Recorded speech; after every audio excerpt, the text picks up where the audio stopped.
All right, did that do it? Let's see here. Oh, come on, phone.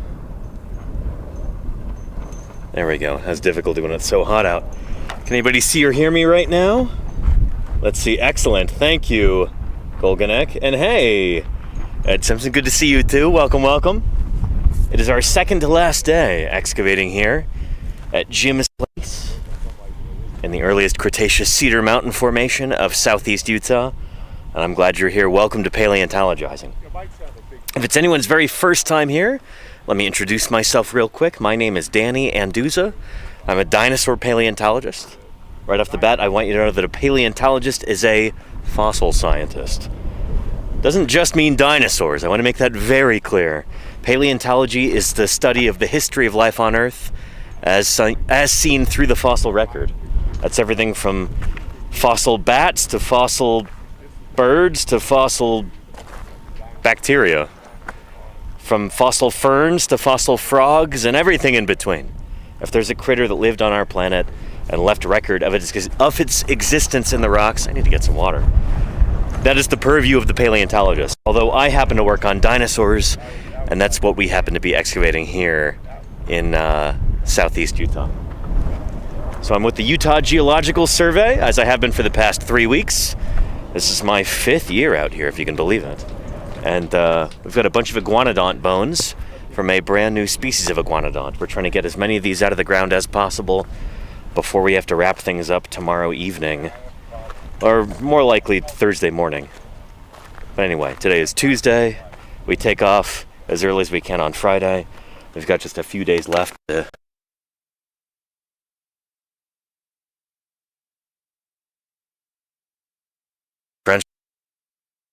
I'll be walking you through the quarry. No, this is my means. Ken's got it. Okay. It's hot. 109.6 here under the shade tarp. So, I might run out of water today. We'll see. I might. Not everybody else, thankfully. I ran out of my cold ice water. But I'm going to have some of that right now.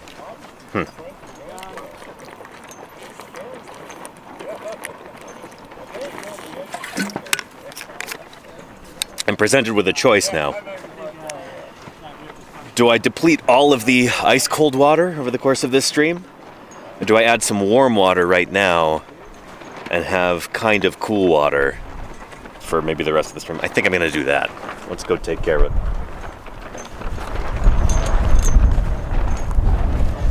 Oh, and let's catch this before it flies away. Gah.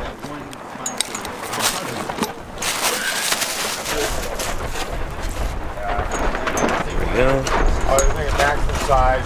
And Nayshay says thank you because you have been improving my dinosaur knowledge. Well, excellent.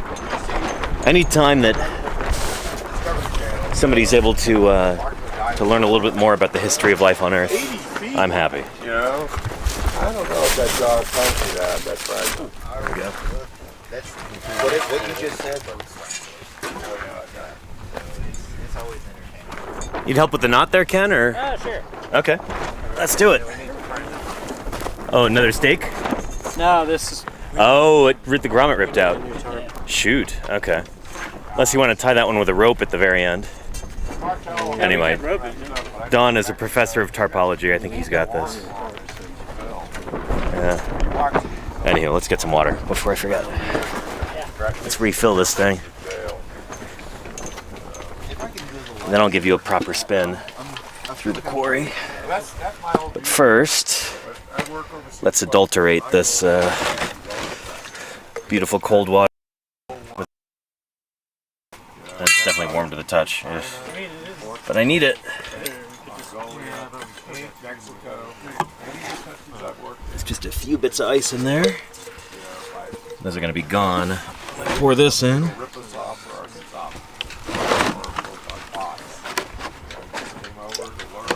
Oh, goodness.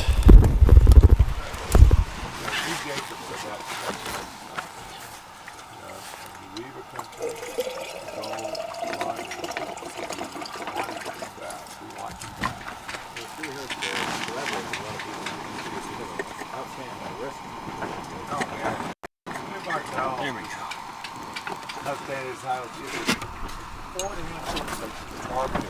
There we go. I've been trying to start these earlier in the day. I feel like it's been working well. We've had really good viewership. I feel like we've got more international viewers from across the pond. I might see if I can potentially start earlier when I'm home, if that's possible. But anyway. And Crimson says, is that wind kind of soothing under the desert sun? No, quite the opposite. It's like you've got the heater on full blast and you stick your hand up to the vent. That's what that wind is like. It is, it's not cold out today. Certainly not. I put the glasses on, I can't see the chat. There we go. Dreamer of the Blue says, adding ice to my chai latte right now. You trying to make me jealous? My goodness. I've got just a few more days until I can get back into an air-conditioned vehicle, go to the convenience store and fill my water bottle with as much ice as it can hold. Really kind of looking forward to that, to be honest, although I will definitely miss being out here in the field. But today marks 3 weeks, so we'll be out here for a little bit more than 3 weeks. Take off on Friday. 3 weeks in the field, no shower, no flush toilet, no running water. These are the things that I think a lot of people take for granted when you spend 3 weeks out in the desert when it's 100 degrees plus every day, Fahrenheit, thankfully. You learn to appreciate those things, and I'm going to get back to civilization, and I'm going to be very grateful. So it's nice the perspective this kind of fieldwork can give you. Doc Simpson says, how is the smoke? It's better today. You can actually see the Book Cliffs. They're not just this hazy gray splodge. You could see some of the detail on the strata there. So I wouldn't say it's a clear day, but it's certainly a lot less hazy than it was yesterday. And it certainly smells a lot less smoky. So I'm grateful for that too. Yeah. It's funny, like, maybe that's a result of our evolutionary history or something, but kind of latent smoke in the air, it almost creates like, I don't know, almost like a panic kind of thing. Like, uh-oh, wildfires. Be on alert. It's hard to relax when the air is full of smoke, you know? I say this not being a smoker. Maybe that's my issue. I don't smoke, so I don't find the smell of smoke relaxing. Especially like wildfire smoke. And hey, Emily, how are you doing? Sky looks beautiful. Yeah, it is definitely clearer today than it has been. Got a few nice lazy clouds over there, but nice blue sky. Apart from that, yeah. Can't complain about that, I guess. Well, I could. It'd be nice if we had a lot of cloud cover. But then it wouldn't be so hot, you know? Yeah. And thank you, Galaxy Greg. Yeah. But good to see everybody. If anyone's here for the very first time, well, I'll give you a little spin around the quarry in just a minute, and I'll explain our background here. But Puggo Wuggo, Coparian, Morrison 94. Yeah, isn't that a Dan Chury taxon? It's, let me just say, not, it's not best whole genus of dinosaur based on a single tooth. So I think a lot of people would say that is a nomen dubium, a dubious genus. If you want, we can talk to Jim about that in a minute. But first, let me give you a little bit of background here. This quarry that we're digging in here is called Jim's Place. This is part of this lowermost Yellowcat Formation, or lowermost Yellowcat, member of the Cedar Mountain Formation megasite. So we've got bones coming out here in this quarry. We were excavating over there in that hole for the past 4 years. Excavations here and there and over there. Basically, much of the floor of this little valley, which we call Doling's Bowl, much of this little valley is just littered with the bones of dinosaurs and other critters from this ancient ecosystem too. Crocs and turtles and Probably lizards, phenodontians, things like that. But we're mostly getting dinosaurs here. We're here at this site excavating what we think is a new species of iguanodont dinosaur. We're pretty darn sure, Jim says about 100% sure, that this is a brand new species. This site has been excavated for years and years. It was open from about 2006 to about 2010. Jim and Don and others were excavating here, and then they left for some other little sites around here when they started producing really interesting things. So we've got a species of sauropod dinosaur from right over there, Mierosaurus. Yurgavuchia, a little feathered meat-eating dinosaur, is from right over there.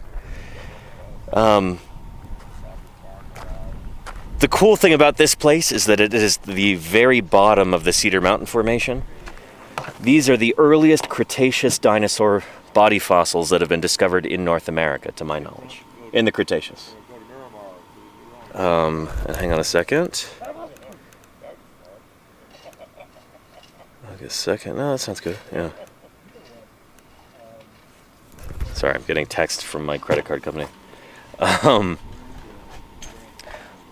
One of the positives and negatives of being able to run a phone off of satellite internet and stream from the middle of the desert is sometimes you have to put up with nonsense like that too.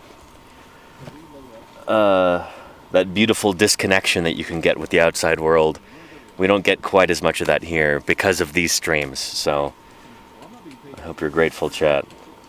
Sometimes we still have to put up with news of the outside world, because how else am I going to stream what I'm doing here?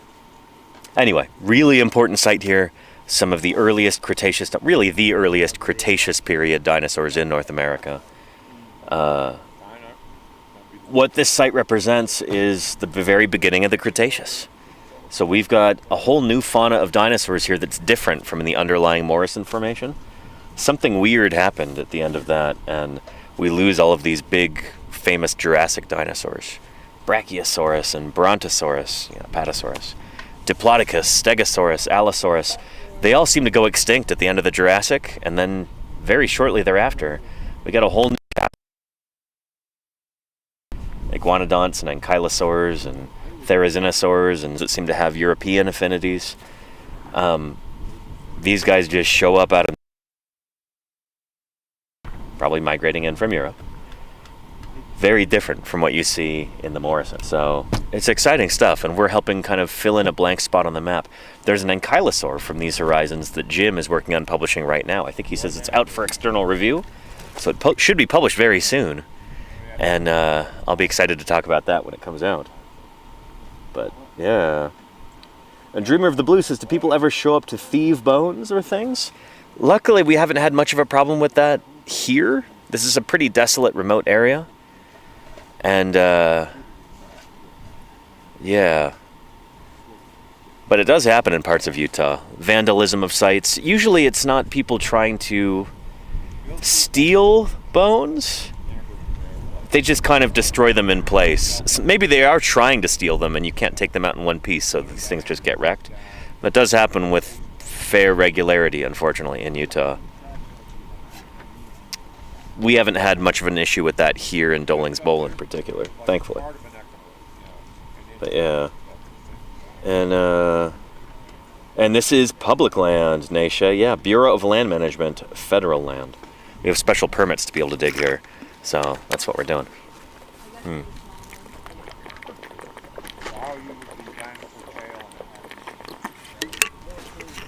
Anyhow. Yeah. And let's go take a spin around the quarry. We've got a new guest in the quarry too for a few hours today, so we'll go say hi to him. But let's go to this end and see what's going on over here. Yesterday I told you I thought we might have some ankylosaur material coming out. That was our working hypothesis for a little bit, and it looks like it may have turned into more iguanodont material. That's the ephemerality of field IDs, is that sometimes you think you've got one thing and it turns into something else. You know, when we're excavating these things in the field, we have very little information. You might only see a little corner of a bone to start with. You might think it's one thing, and then as you excavate, it clearly becomes something else. So let's go take a look, see what Fisher's up to. Ooh, nice. That does look more like iguanodont now. Yeah. The intention is to cap it today and flip it tomorrow, probably. Nice. Okay, that'll be really cool. Yeah, I think the ilia are really diagnostic for these iguanodonts, so that is going to be really important. It's a pretty sweet bone. Yeah, it really is. Well done, Fisher. I had my doubts about this year, given that we basically started over. But you've got the potentially like the best bone from the quarry. Yeah, so that's right here, everybody. Other than yours, Danny. Well, the scapula? The scab. It's not an ilia. It was pretty. It was pretty, yeah. It's orange. But this is the Fisher's ilium. Everybody wants to know about Fisher's ilium. It's either dinosaur or mammal. The people clamor for it. So I went over and I realized. So yeah, good stuff. So I find like only. Nash Ben says there seems to be a lot of off-roading going on in Utah. Is this a problem for fossils? In some cases, yeah. People running things over. Well, they just take their ATVs and drive around the base of the hills. Yeah. But looks much more iguany than it did before, which is nice. It's nice to have an ankylosaur, but you know. Oh, that is weird. That is so long. The pre-acetabular. I wonder if it's The guy that was managing. I found 2 mammal skulls at the point. I'm calling that. I wonder if it's a pubis. Oh, I could potentially see that. It's so long. I mean, I figured if this was ilium. I mean, how much of it is still embedded, though? How much is going down? Because I don't know. I guess that does look a little bit less like an acetabulum. Yeah. It is.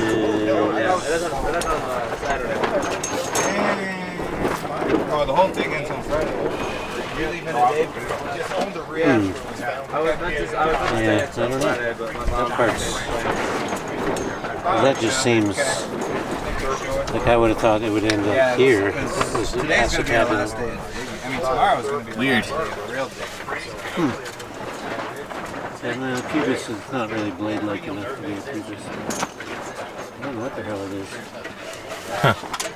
Whatever it is, we should probably just rip it out. Well, since you've been doing so much Oh. work. We're running low Tarp's on coming undone here.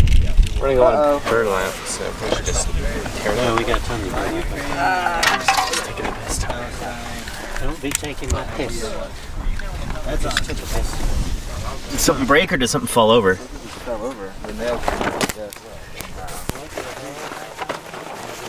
Okay, good. The grommet is still intact. That's good. Thanks, Jameson.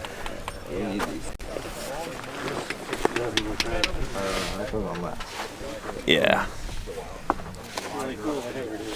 All right. I'll hold that there like that.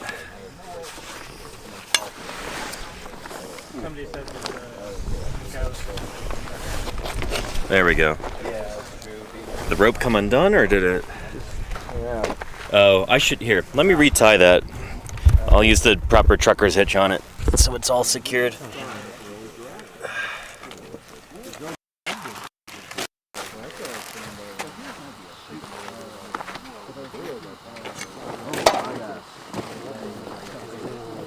What is going on here? Somebody didn't know how to tie this properly. Yeah, this is a rat's nest. There we go.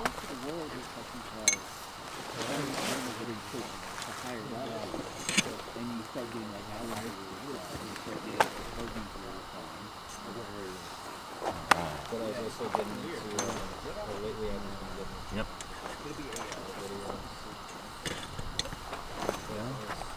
Beautiful.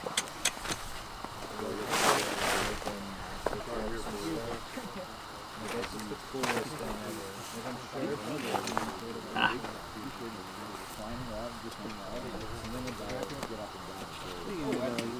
There we go. Is that about good? Yeah. Nice. Okay.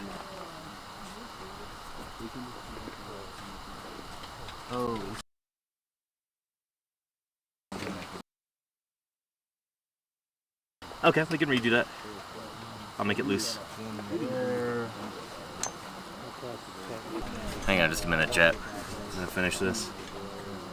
Appreciate your patience. But shade out here is... This is part of paleontology. It is, yeah. No, this is a big part of field paleo, is staying alive in the heat. And shade tarps are essential for that in this part of the world. Nice, thank you. Good?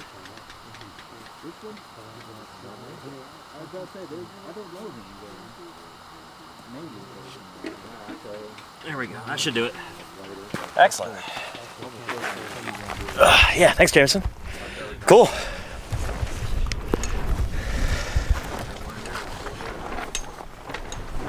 Excellent. Ooh.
You could be a JT, junior tarpologist. There we go. We're back on. Alright, let's see the slippery half inch. There we go. I forgot. Yeah. Slippery half Sorry, the camera got disconnected. Power cord slipped out. Ooh. No, There you go. don't That's say it. that. That's it. That's it. I mean, I don't know the game. Yeah, that's it. Now, that's your little pulley. Now go on and out. With this part. Oh yeah, and then it goes through this. Yep. Nice. And you cinch it down. What comes after junior? Senior. Senior. Double junior. Well, double junior sounds younger somehow. Then you're sophomore. Journeyman. Journeyman, okay. What? Yeah. So, chat, this is called the trucker's hitch because this is what you use if you need to tie up a trucker if you're offering him for ransom. I watched Nick do it plenty of times. And you just want to pick a loop through here. It's so simple. I just don't. I know. Well, it's hard because it's so simple. If it was more complicated, it'd probably be easier. Nice. Okay. And then, yeah, pull it this way to cinch it. Pull that little. There we go. Really simple. Okay. You will know. Okay, so. And Yeah, you can hold that so it doesn't. So you do is once hey, welcome Z-Boy3G. Howdy, howdy. Sorry about the delay there. We're working furiously to get all these bones out of the ground before we have to leave in just a couple days. Just a few days. Okay. And it becomes more difficult when the wind blows our tarps down. Ouch! That one over there needs to be fixed. So let me go do that. 25 years. My aunt's gonna pick me up on Thursday. Oh, okay. All right.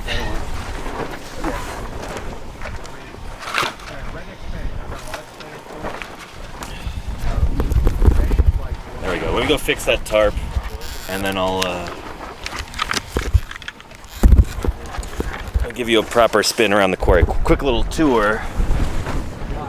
Things keep coming up. Hey, Tegan, how's it going?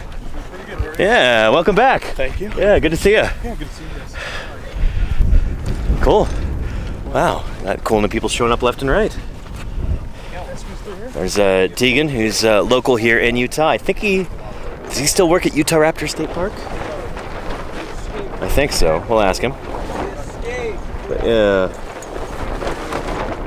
And what's that yellow square that looks like an intense tic-tac-toe grid? Asks Coakinesis. Welcome. By the way, did you say that you're interested in becoming a paleontologist? Because if so, you're in the right place. Welcome, welcome. My name is Danny Anduza, and I work on dinosaurs. I'm a dinosaur paleontologist. Out here working with the Utah Geological Survey in southeast Utah. And we're here excavating a brand new species of iguanodont dinosaur. Or trying to, at least. We've got a couple days left here in the quarry. There's today and there's tomorrow. Then we got to start packing up. So you're here kind of during crunch time as we can before it's time to end things. Hopefully we'll be back next year, but that's never a guarantee, I suppose. We're trying to get everything out now while we can. That yellow grid square is called a square, and we use that for mapping. So one of the important things that we do here while we're excavating in this quarry is document where each and every one of these elements comes from. So you'll notice here we've got a grid pattern laid out with these nails. 57 east, 29 north. These are meters. And each of these bones that we have in the ground that we're pulling out, we document carefully where they came from. And so we use these grid squares. Here's a half-meter grid square here. And so each one of these is what? 5 centimeters? 10 centimeters? Yeah, 10 centimeters. So, yeah. Great clarification. I had my preferences. Barian says, if you found something extraordinary, would you extend your stay? We don't have the budget for that, or the time, or the personnel. If we find something extraordinary, we would just have to try and get it out as quickly as we can. Extraordinary will come back. Yeah, that's the Danny thing. might not be with us. Yeah. But our father, we got part of a skull here. We will be back in a couple of weeks. Nice, yeah. I'm here. Okay. Extraordinary. Yeah. We will be back. That's good to hear, Jim. If that happens, give me a I will call. not you know? leave it over the winter. Yeah. I like where you're I don't operate that way. It's extraordinary. I'm coming back. I'm not sure where you need to be. And what parts of the iguanodontid have you found so far, Aspelvulus? We've got limb bones, we've got vertebrae, we've got ribs, we've got some skull bones, we've got much of the skeleton. What parts don't we have? Yeah, exactly. Yeah. Any evidence of a thumb claw or not a thumb claw? Yeah. There was that one thing that I thought might have been a pollux from last year. Did Karen ever confirm or deny that? Yeah. Yeah? Wasn't? Oh, okay, shoot. We opened it. Yeah. No. So we've got most of the parts of the skeleton from a bunch of different individuals. That's the thing, is that here, there's not one single skeleton of an animal. There's a bunch of different skeletons from different individuals all mixed up together. They are scattered around all over the place, across several different mini sites that we have here. So yeah. Thank you, Sandwiches Breeze and Lazy Jim Daisy. Appreciate your patronage. Thank you. Yeah. So anywho, Logan, can we come say hi? Yeah. Oop. You got that, Ken? Thank you. All right. Today we're getting a visit from Dr. Logan King. Logan, where are you from? Man, originally or most recently? How about both in that order? There you go. Originally, a very small town in Alabama. Most recently, I was finishing up a postdoc over in Beijing, and now Nice. just kind of kick around in northwest Colorado, Craig, Colorado. Awesome. Yeah, that's where you're heading today too? Yep. Nice. Okay, cool. Yeah, so let's see. How would you describe your research focus to the folks at home? And keep in mind that like a lot of the people watching have zero background in science or. I was about to ask what level we're talking about. So We've got PhD paleontologists in the chat, and we've got high school students, and we've got probably some younger kids who lied about their age, but that's how these things go, you know. Hey, that's fine. Yeah, I don't know. So I was joking earlier that I only do two things. I work on the neuroanatomy of non-avian dinosaurs. Okay. So like making models, kind of the central nervous system of dinosaurs and their closest kin, birds, crocodilians, things like that. I work on anything else I can get my hands on. So I like describing, I like anatomy, I like a lot of everything. So fossil archosaur brains and then everything else. Yeah, whatever else I can catch, it's fine. You were saying earlier that you have like what was it? Your tragic Greek hero flaws that you never turned down a project. Oh yeah. Yeah. It's probably diagnosable. That's where it is. So. It's a good flaw to have. Yeah. Well, cool. Anything exciting that you've got coming out soon that you could kind of tease for anybody? Soon. Let's see. So, depending on your definition of soon. So I've got a few new dinosaurs that are coming out. So I'm working on a very, very early ankylosaur from China. Really exciting. An early Cretaceous pachycephalosaur. Again from China. I also have a brain paper that's coming out. So as long as the reviewers are kind.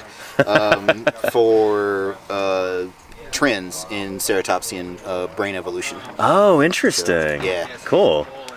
How big a span are we talking here? From like Psittacosaurs up to the ceratopsids, or? Yin Long all the way up to ceratopsids. Oh, that's gonna be awesome. Shoot. Yeah. Very, very cool. Neat. So we're talking a little bit about evolution, talk about kind of ontogeny, talk about a few different things. Yeah.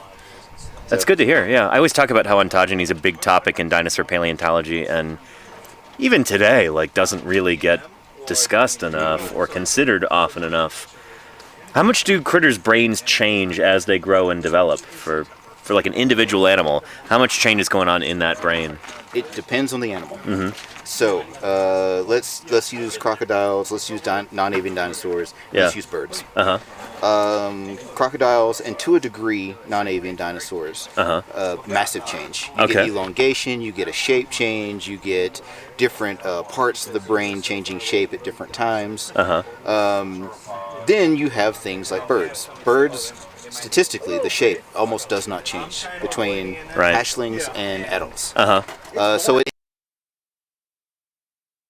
in what kind of animal you are. Right. With birds tend to develop really quickly for the most part. Do you think that has something to do with that, where they just kind of have their adult morphology, you know, they almost start off with that? So it depends on who you ask. And what time of day you ask. So developmental timing is a big one. Yeah. There's been some more recent research in the past 10 years that's also shown that a lot of your bird anatomy is juvenile dinosaur. So maybe it's not that they're developing. It's pedomorphic? It's pedomorphic. That's so cool. So pedomorphosis, that's like when the adult form looks more like the juvenile form. It's, you know, sort of like the example I often use is like domestic dogs, where, you know, we've domesticated these animals and made them look kind of more like a wolf puppy. You know, big eyes, you know, floppy ears, stuff like that. That's pedomorphosis, I guess. Yeah. Of a certain flavor. Yeah. Humans are kind of the exact opposite. Be thankful none of us look like we did when we were infants. So it's if you can't think of it that way, think of it in opposite terms. Right? So but that's kind of the idea is, since birds are dinosaurs, more specifically, birds are juvenile dinosaurs. So. That's really cool. Yeah. I wonder, you might not know, but paleonaths versus neonaths, your quote-unquote primitive, early diverging birds like ostriches, emus, do they have more ontogenetic change in their brains than, say, like a passerine bird or something like that? So, within birds, there's going to be some differences. Yeah. But if you want to look at it broad scale, and we want to throw in compared to non-avian dinosaurs. Yeah. And as an outgroup, we want to include crocodiles. Yeah. Statistically, very similar amounts to change. Let's even talk like brain, for example. Okay. Very similar amounts of change between paleonaths and Yep. So, which is not a lot. Yeah, yeah. Yep. Interesting. Okay.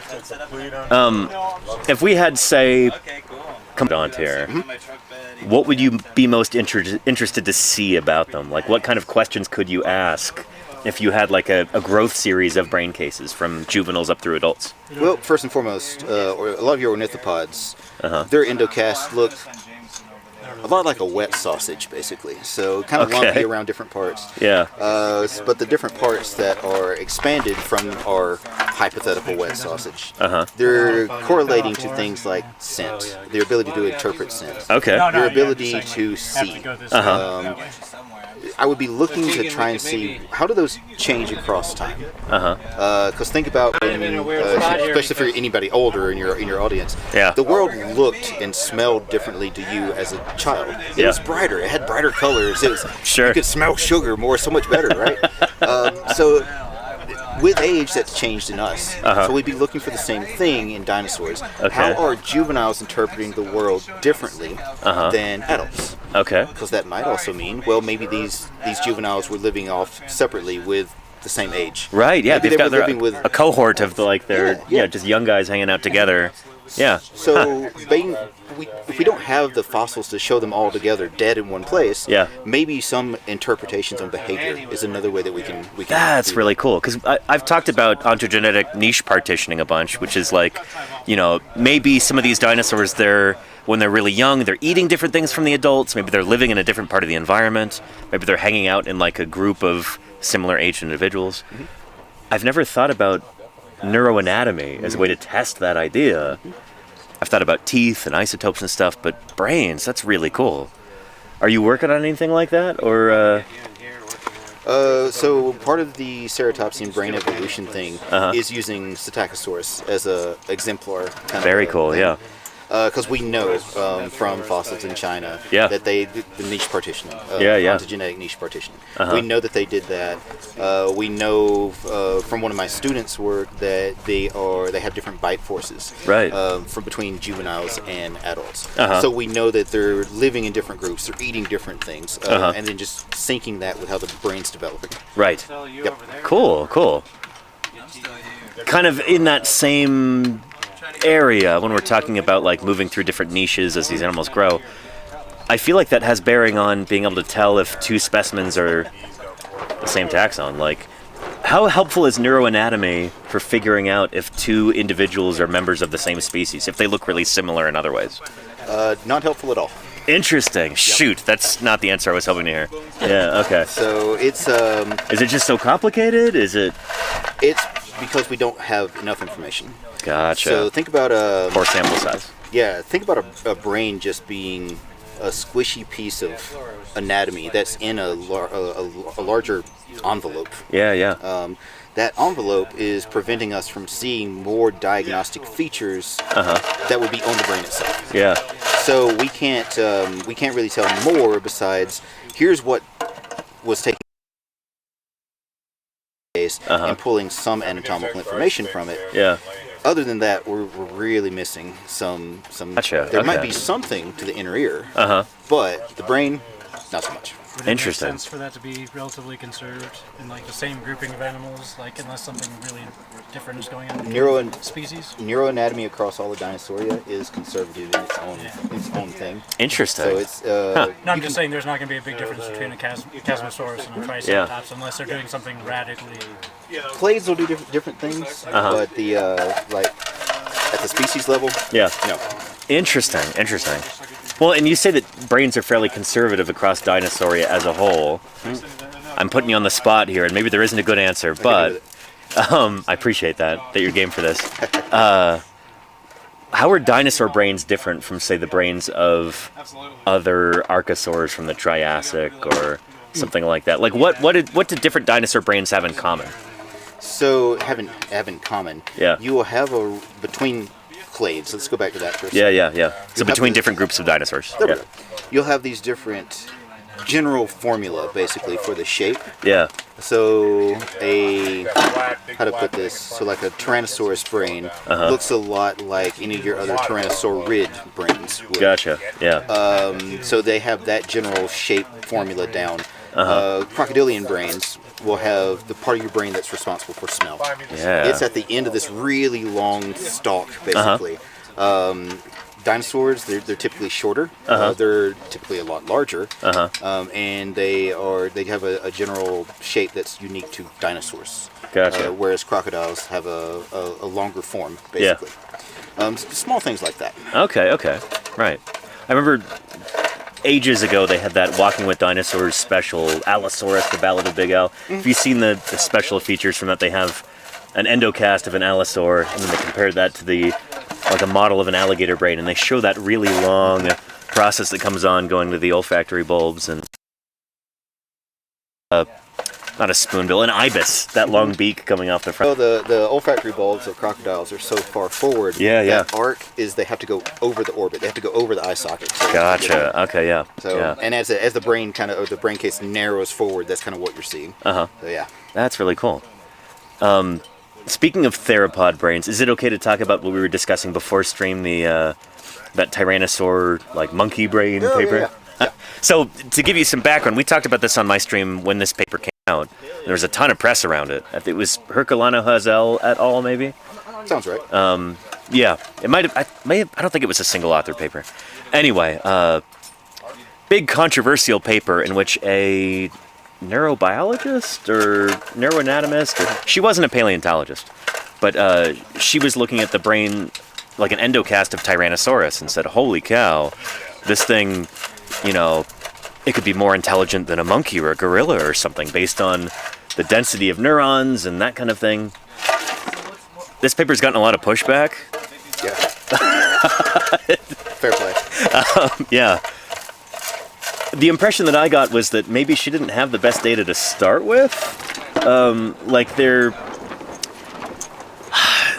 remember seeing a model of a Tyrannosaurus brain in there, and it looked like maybe it was kind of a poor quality scan or something. How important is it, first of all, just to have a really good high detail scan of something like this? Critical. Yeah. Okay. And why is that? So the lower resolution, the lower quality your scan, the less details you're getting. Sure. And that can cut out, on a good day, things like surface anatomy, things like that. On your worst scans or your worst models, you can actually get a reduction in size. You can get a reduction in volume. You can get a reduction in a lot of things that are, they're not necessarily smoking guns, but they're critical clues and other things you want to know.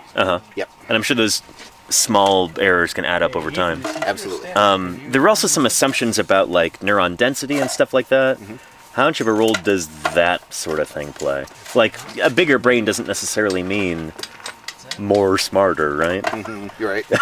Well, so we can talk about what we discussed. We'll start there. Yeah. So neuron density is just how much of that brain cellular material do you have to collect data and transmit data. Okay. And the more that you have, the more that you can utilize those parts of the brain more efficiently. Gotcha. So if you have a higher amount of neuron density in a region that controls, let's go back to smell. Yeah. Then that means that you can also collect more data, which means maybe you're relying on a sense of smell more than you were another sense. Sure, yeah. So the higher the neuron count, the more you can collect, the more you can transmit, and that neuron density is different between mammals, between birds, between non-avian reptiles, things like that. So that's absolutely critical. Okay. Now, for a part that we didn't really discuss, is how. Let me reflect a question on you. Yeah. How do you quantify intelligence in the fossil record? I don't know.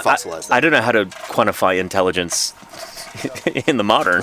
You know what? That's a good start. That's a really good start. But yeah, well, I think the classic answer for intelligence of extinct animals would be EQ, right? Like encephalization quotient, which is, correct me if I'm wrong, but basically the ratio between the volume of the brain and the volume of the whole body. More or less. Okay. But let's think about it for a second. And the only reason we change names here is because humans are involved. Behavior, intelligence, culture, anything like that. Sure. Humans,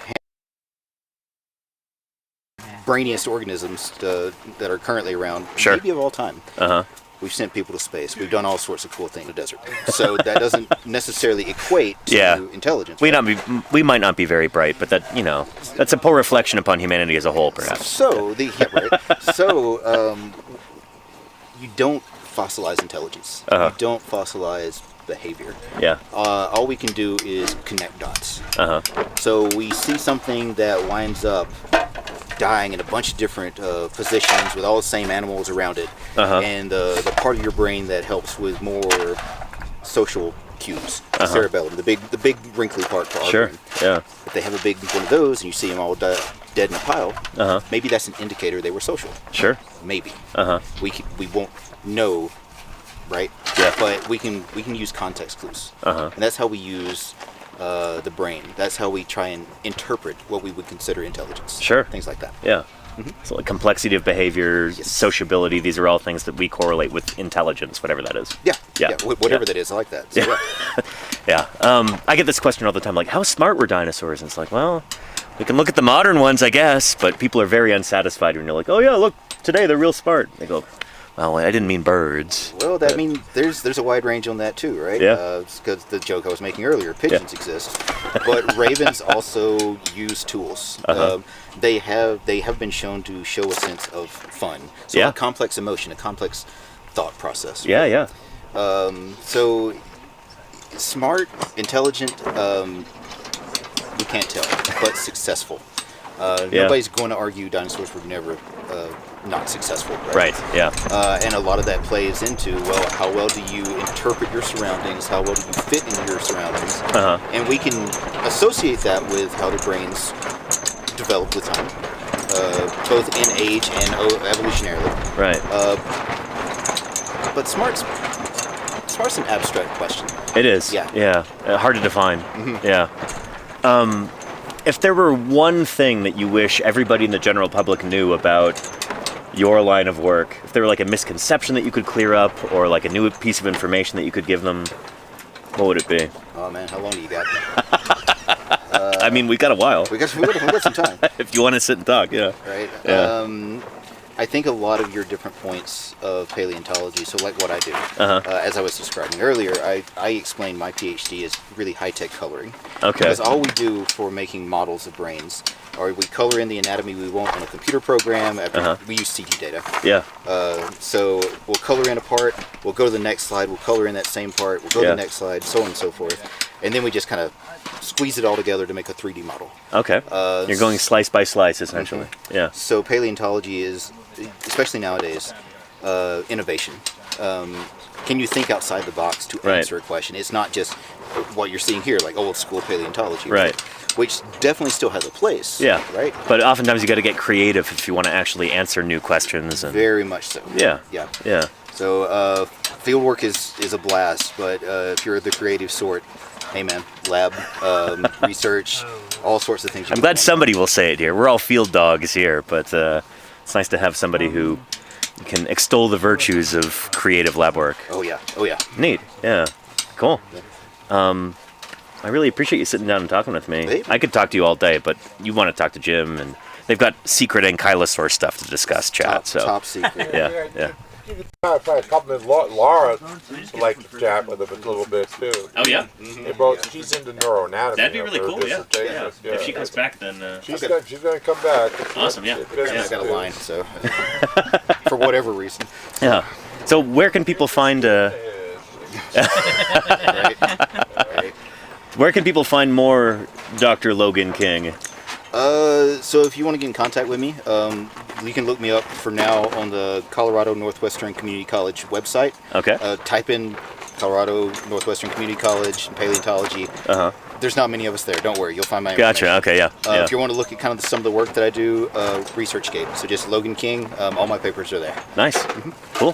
Awesome. Thanks so much, Logan. Yeah. Appreciate it. Yeah. Cool. Let me go get some more water and kind of walk around, and I'm sure we've got some new people who just popped into the chat, so I will introduce them to what's going on here. But really cool. I didn't know that Logan was going to be showing up.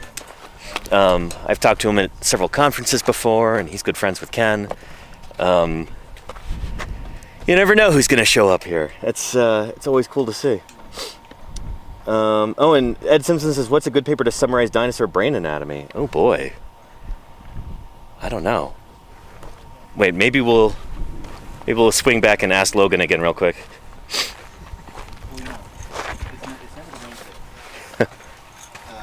Run out of words that you got to worry about. It's the ones that we'll talk long time. I appreciate your concision here, yeah. Well, things you probably shouldn't be saying too. So. That's the name of the game we're streaming, so Right. I appreciate that. Yeah. We had a question from Dr. Ed Simpson. Who wants to know, what's a good paper to summarize dinosaur brain anatomy? Is there a good paper out there that just kind of like, here's the current state of things for dinosaur neuroanatomy? If you want a good summary, Yeah. there have been a handful in the past couple years. I forget the names off the top of my head. There's been one by Soichiro Kawabe, who did a good, some of the past 100-something years, for 150 maybe, for like brain research kind of thing. For like tetrapods in general? No, that's one of the limitations. Okay, Oftentimes it's focused on the dinosaur-bird transition. So there's a lot of weak points right now. But if you're about to cite a bunch of things, again, all my papers are on ResearchGate. Go and cite all those, every single one of them repeatedly. Go cite those papers, chat. You know, yeah. Inflation. Yeah. Technically, I'm not doing it. There are a handful of good summary ones. There's a good like ornithopod one. That's been out in the past couple years too. But there are some major limitations for overviews in non-bird line brain research. So if you're looking for a thing to do, do that. I mean, review papers are not the easiest to do. I know a lot of people who swear they'll never do another one as long as they live. So, yeah. Yeah, no, and it shows in the literature too. Yeah, So yeah. No, if you're myself and Akinobu Watanabe have done some good, more quantitative overviews of stuff in the past 2 years. But if you're looking for an easier to read, less math heavy, I would try and look up Soichiro Kawabe's work. Okay, cool. Awesome. Thanks, Logan. Then if you were sticking around longer, I'd show you the leatherback turtle skull cast that I have, and you can kind of see into the brain there. And I'm here till I leave, so don't threaten me with a good time. I need to show Jim too, because I don't think he's seen it, but that's some pretty interesting stuff now that I'm thinking about it. Anyway, yeah, and the like pineal opening in the skull, it's not quite a hole, but like you can shine a light through there and you can see it come through. It's all translucent, really interesting stuff. But For the sea turtle? yeah. Remind me, and I'll show you later when we're back in camp tonight. But yeah. Oh, and one more question. Yeah, what's up? Ayakane is in the chat. She says, "I'm always curious, what's folks' favorite fossil, or favorite fossil taxon, maybe." Both of them have long answers. Yeah. Well, I got time. Here, let me go back over here.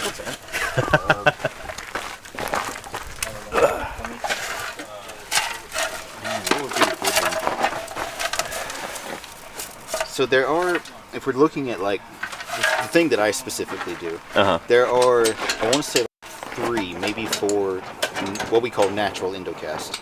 Oh, so, yeah. Think about how you can fossilize a bone, right? Yeah. Totally different for a brain. Yeah. Because what's going to happen is the brain is going to pretty much rot away, and you're getting a natural replacement for the inside of the brain case itself. So there are a handful of those. Those are super interesting. Where rather than being a negative space in the brain case, there's actually like a physical endocast in there, just like a cast of the brain. Neat. Because you have to have the thing fossilized to begin with. Yeah. You have to have the brain kind of rot out, then be replaced, and then pretty much the skull around it to erode away as well. Wow. So it's a multi-step process. They're rare. Yeah. The only 2 I definitely know of, one's like from a sauropod, and the other one's from like an iguanodontian kind of a thing. Okay. There's a couple of them that are questionable, but the rest of them are anything that do preserve behavior. So like the fighting dinosaurs. Right. Yeah. Because you can make a pretty solid argument that we don't know Velociraptor would have preyed upon like Protoceratops without that, right? Sure, yeah. You got a lot of context clues that say probably, but you don't know. They don't get caught red-handed very often, Exactly. but there's an example, yeah. Except for these two that that 1 in a million do preserve a kind of behavior. Right, so, yeah. those are my favorite kind of things. Do you have an opinion on how that particular specimen would have formed? Because I've got a hunch about that, and I think I'm allowed to talk about it at this point. But how do you get two dinosaurs trapped in combat, buried together, you know, clutching each other? For the longest time, I was thinking of it as a sand dune collapse. Which I've heard many times before, but I've got my doubts about that. Oh, well, hey. Yeah. Hey, publish it. There you go. Well, we've got a paper. Well, I think I can talk about this a little bit. We've got a Leptoceratops site in Montana. Okay. We think it shows that they were burrowers. So if that were a burrow collapse, if a deranged velociraptor... Mongolia, I think Protoceratops burrows. Yeah, exactly, yeah. Totally good. There's all those ones that are sticking up almost like they're ready to fire out of a missile tube or something. One in the tube. Yeah. They're doing it too. So, like, if you had a velociraptor wandering down into a burrow and then they're fighting and then it collapses on top of them, you get them articulated in one place, you know. That's a new kind of horror movie right there. I know, right? Buried alive after being attacked by a velociraptor. It's a velociraptor going through the tunnel, and all of a sudden this beak clamps on the I'm not sure who that's more horrifying for, actually. Yeah. No joke. Yeah. But yeah, I don't really know on that one. I'd always just heard the Duno collapse and the rocks, like even the work I've done in the Gobi Desert. It's definitely. It would make Dunal. sense. It's definitely Dunal, But it would make sense if they're building their burrows inside of dunes, like especially if it's like a vegetation stabilized dune, like Jim talks about sometimes. But I don't know. I'd love to go get there and actually examine that specimen. And it's a definite maybe. We'll put it yeah. So, all the coyote dens in Goblin Valley into those dunes. Yeah. It's like, this is the dark side. Yeah. The longer I think about it, it's more of a well maybe. Shooting layer. If not for the other like dune collapses like Panachosaurus, it would be a definite. Yeah. Was it not a Rictodromius? In Montana, yeah. Yeah, Rictodromius, Rictodromius, Idaho and Montana, yeah. Yes, 'cause they the have digging runner. You got one that can dig. Why can't multiple? Yeah, dig? So, yeah. And we've got good evidence that Leptoceratops are probably doing that too. So we've got a site where we've got like hundreds of baby Leptoceratops teeth.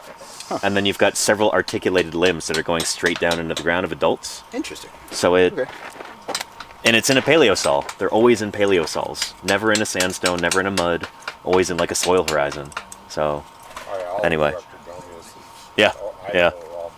Yep. So Denver Fowler's working on this right now. Hopefully it'll be published within a year or so. Okay. But keep an eye out for that. It's going to be cool. Well, you got my email. Yeah. Yeah, for sure. Yeah, that works. Yeah. Anyway, cool. Thanks, Logan. Yep. Yeah. Let me go get some more water like I said I was going to do. You know, doing all this yapping, I got to make sure I stay hydrated. Oh, is the bike ride done? Good. Nice. Easy way to get back and forth. There you go, yeah. Well, what's the running shirt today? I've seen this one multiple Yeah, times. I've seen that one a bunch. I had a whole series of judges runs. Yeah. So 2008. is it like the running of the bulls, but they're like judicial officials? That would be funny. No, I think it was a gal who was a judge who died of cancer, and so her husband put on like a benefit run. Gotcha. And after like 10 or 15 years, I think he was over it, so I don't think they have it anymore. Nice. Well, I'm sure it served its purpose while it was. Race can be Yeah. work, so. Yeah. Yeah, it was cool. Well, it sounds like it had a good run. Yeah. Pun intended. Yeah. Nice time. Anywho, yeah. And name unavailable says if Protoceratops burrow. Do you think the crest was to close or conceal the burrow entrance? The frill on the back? I don't think so, but especially since other ceratopsian dinosaurs also have that. Guys who are probably way too big to burrow. Things like Triceratops. They've also got that big parietal squamosal frill on the back. So I'm sure it wouldn't have. I don't know. Maybe that was an extra advantage, but I don't think that's why the frill first evolved. I think it was probably for display. Yeah. Anyhow, yeah. Oh, and Emily wants to know. jellyfish. So I think sea jellies go back to the Precambrian, before vertebrate animals evolved, long before the oldest undisputed jellyfish fossils, sea jelly fossils, are something like 700. But yeah. And hey, Reiko, how are you doing? Welcome, welcome, Reikadactyl. Here, hang on a second here. Do some housekeeping.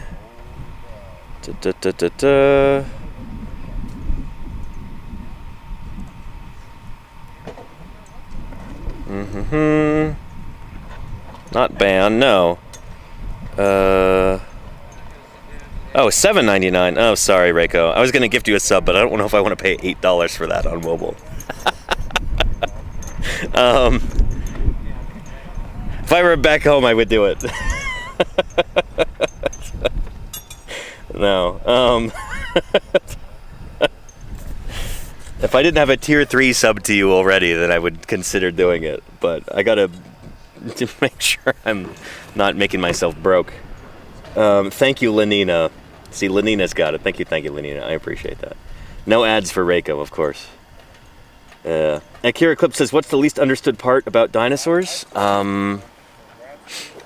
What's the least understood part of a dinosaur? Probably the inside. Yeah. It generally doesn't preserve very well.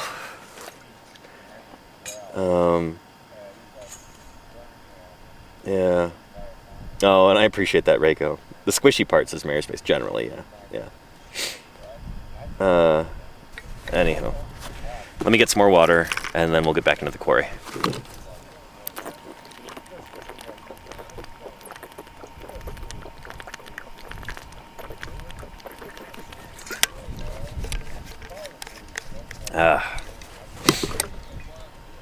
And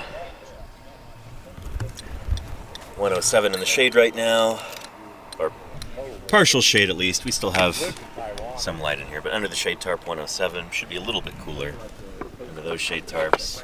Let's go say hi to Tegan and see who else is in the quarry here. Yeah.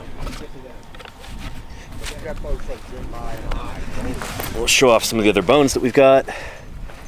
And yeah. Probably. Maybe we'll have a word with Jim. Did those nails rip out, Ken? Yeah. Darn it. Huh. Here, with that, you're probably going to want to have it at a more acute angle, I suspect, so it doesn't pull the nail out. I would think. There's a hammer right there. Oh, so, gotcha. Yeah, and then maybe like 45-degree angle.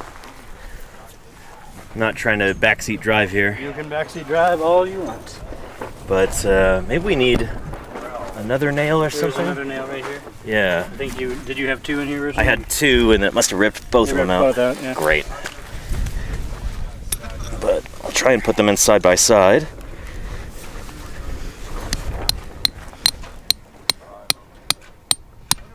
The ground is so soft right here. This is all just alluvium. So, oh nice. Ken's got the trucker hitch going. Don't know how to do the thing properly, so we're gonna do this. There you go. When you don't know knots, tie lots and lots. Indeed. That'll work. Beautiful. See, Ken does know knots. I just don't know his knots, so. Yeah, you kind of put it right here so it locks against this, but it's all good. All right. That'll work there. So yeah, you got a bone, but the end of it is missing. Probably pulverized it, or it was already gone? Well, you can look through your butt. I haven't seen any. Anyhow, if you're just joining us, welcome back to Paleontologizing. Welcome to Paleontologizing for the first time, for those of you who are new. And, yeah. Ken's got some fans in the chat. Excellent. What? Yeah. You got some fans in the chat. Ken! Oh god. Yeah. Would have blue before. Yeah. Kind of avoid that. But, yeah. Welcome to our earliest Cretaceous iguanodont dinosaur site here in the Cedar Mountain Formation of Wyoming. Of Utah. What am I saying? I almost said Montana, and then I corrected it to Wyoming. but it's actually Utah. I've been to all 3 places this summer so far. Ooh, and this looks like some science going on here. Whoa! Wow! I love science. Numbers, yeah! Science is crazy. I love measurements. How do you spell science again? S-K, U. Hanging out with Big Body. So I literally just met his alien and walked back there. And then I literally joined him. I was like, hey, dude, you want to do this? And he was like, yeah. He's like, man. We started hanging the joint. I was like, hey, man. Anyway, so Fisher's got this, what we thought was an Ankylosaur ilium, and now it is a big what's it? Unknown, but Ethan and I were looking at theropod mandibles. So mandibles? So it could be like the pre-articular or something. Oh man, if that were a huge skull bone, that would be. I mean, it doesn't match any sort of pelvic element that anyone has looked at so far, and so we're thinking it's probably skull. Because like, what else could it be? It's not appendicular or anything. Yeah. So. That's the guess, but we're unsure right now. Yeah. Good stuff. Exciting. So again, for anybody who doesn't know what they're looking at right now, like us, it starts up here. It goes zoop, like that. Big weird dinosaur bone. What the heck is it? I'm trying to figure that out. We thought it was an ilium, one of the upper hip bones. Now we're not sure. So maybe we'll figure it out in the field, or maybe it'll have to be brought back to the lab and cleaned and everything. But yeah. Exciting either way. Exciting stuff. It's not a scapula, no, definitely not. It wouldn't be that thin up there, and then this is a really weird kind of excavation here.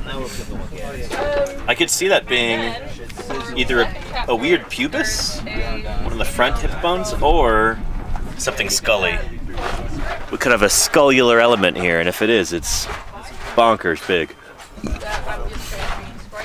Yeah. We'll figure it out. Yeah.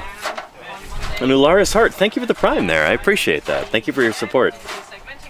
By the way, I was gonna compliment everyone on their creative spellings of science. Emily, I think you had the best one with the P. Science. It's excellent. She is an English professor. There you go. So she knows how words work. I wish I knew how words worked. I feel like I'd be a lot smarter if I did. Anyway, what do you got there, Jameson? I have no idea. Yeah. He thinks it's a vertebrae. This is Nick's spot, so. Oh, gotcha. He switched. Yeah. I mean, whatever you think that is. I can do that. Oh, no, don't do that for me. But the glue's still soft, so. Yeah. It's not a huge deal. I could see that being part of a kind of a chunky vert. Yeah. Kind of chunked up. Yeah. Very arbitrarily and dishonestly. That's a chunky. Yeah, I feel like I say that and no one gets it. So we're playing musical chairs over here too. Everybody's moving around to different spots. I've been in, I think, 4 different places in the past 2 days. So it's often how it goes at the end of the season. So funny. Nick is making his way around this jacket. Put you on blast over here. That's right. Yeah. But, you know, Keep it moving. We're blasting over here. yeah. So I'm not To bring in Nick, you know, he's a good arner. That's right. When we gotta move weight. Gotta move some of this product. That's right. And also, Get these bones out of the ground. Heard you got some mudstone for me. interesting. Bing, bada bing, bada boom. To get the jacket out of here. Character list. Awesome. So we've got a day and a half basically to get this thing out of the ground. I'm guessing there's probably gonna be another late night tonight. I don't want to hear it. Don't tell me how long it is. We're gonna get my dying. helter brain cases scanned on Monday. So yeah, Also just good stuff. please segment them. And Freelancer says, forget about the heat. What heat? I do not Heat ain't hot. obviously No. have a dinosaur series. Yeah. Are you gonna need this cup? Sandwiches Priest says, digging bodies out of the ground. Reverse gangsters. I like You know, yeah. presentation and also I'm not gonna need that. You got it. Keep it there for long. Oh, and coikinesis, that's a great question. Let me go walk around. Give these guys a break from my yapping. Let's go out into the heat. First, let's suit up. Sunglasses, sun helmet. Wow, there we go. It's only 110 in the shade, right? In the sun right now. Actually, we'll see what it is. But yeah, did you get that from? Was it Prehistoric Planets? Didn't they show that with the Tyrannosaurs with those fleshy pedal pads for like walking quietly? That I love that you're asking that question, because when we're dealing with extinct animals, but still trying to do science, you know, it's one thing to come up with an idea that sounds plausible, but how do you test that? That's how science is different from other like ways of knowing, is that we do our best to not just come up with plausible scenarios. That's the very starting point. Oh, I almost put my hand on this beautiful robber fly here. Hey, robber fly. You having a good day? I hope so. It's like panting there. You can see the abdomen pulsating. Cool. I wonder if that's the same one from yesterday. Robber flies are probably really happy when we move in, because like we attract all kinds of bugs, and then they can feed upon those bugs. We love the robber flies here. Where was I? Science is about testing ideas, you know, using evidence. So how do you test an idea like whether or not Tyrannosaurs had fleshy foot pads that would have softened their steps and allowed them to sneak up on prey? You can look at the skeletal anatomy, you can look at the bones in the feet, and that can tell you something maybe, but that's maybe not exactly what we're looking for. Footprints. Footprints is a great way of testing that idea. So if you can find some footprints that you can attribute to a large tyrannosaur, like Tyrannosaurus rex, then if they're really well preserved, and if you're clever about how you study them, you can actually tell what the anatomy of the foot was like in terms of the soft tissue. And we do indeed have footprints that are probably from Tyrannosaurus, and they do seem to show big fleshy pads underneath, which makes a lot of sense. You know, this is most likely a predatory animal, probably ambushing its prey. It probably would have needed to have been able to sneak up, so that makes sense, checks out. But also, you've got an animal that weighs multiple tons. You know, maybe like 4 to 6 tons for an adult Tyrannosaurus, maybe more. And so you've got to have some way to kind of distribute that weight so there's less stress on the lower extremities of your limbs. Animals like elephants have that today. They've got fleshy foot pads. You know, if you're just like stomping around a whole bunch, like in the Jurassic Park film, the first one, you know, you've got that cup full of water on the dashboard of the Ford Explorer. You get the ripples in it. Big animals don't do that. If you go to the zoo and you're next to the elephant enclosure, you don't feel the ground shake as these elephants walk around. Like, you're not stomping around like that. You deteriorate your body as a big animal doing that. You need a way to kind of just, you know, to keep from shaking your bones and muscles apart. You need to find a way to, you know, soften that. So elephants have that, other large animals tend to have that. It makes perfect sense for tyrannosaurs to have had that, and we have direct evidence of that from their footprints. So, excellent question there. I appreciate you asking it. Their bones would fracture. Exactly, Cozy Kestrel. Yeah, yeah. Anywho, and there you go, Rhacodactylus. Yeah. And what about fossilized footprints? See, you got it, Coikinesis. You got it before I even said it. I wasn't even looking at the chat. Yeah, good stuff. And do we have any suspected T-Rex footprints? We do, Murph. This is always a little tricky to explain because when we have the footprints of dinosaurs, we give the footprint names from the dinosaurs themselves. So it's really difficult to actually prove that a particular shape of footprint came from a specific species of extinct living thing. So in paleoichnology, you give them a different name. So like this shape of footprint is this name, and that shape of footprint is that name, and we can say, well, in the Moenkopi Formation, Eubrontes, this ichno species or ichnogenus of footprint, it probably came from an animal sort of like Dilophosaurus. But the footprints get different names from the animals just to... You want to make as few assumptions as possible. So you don't want to say, oh yeah, these are definitely T-Rex tracks. Like, you don't really know that. You give the tracks a different name, and then, that way that you're kind of reducing your number of assumptions, and you're just sticking to describing the tracks without assuming it comes from this particular kind of animal. For Tyrannosaurus, there is a track genus, an ichnotaxon, called Tyrannosauripus or Tyrannosauropus.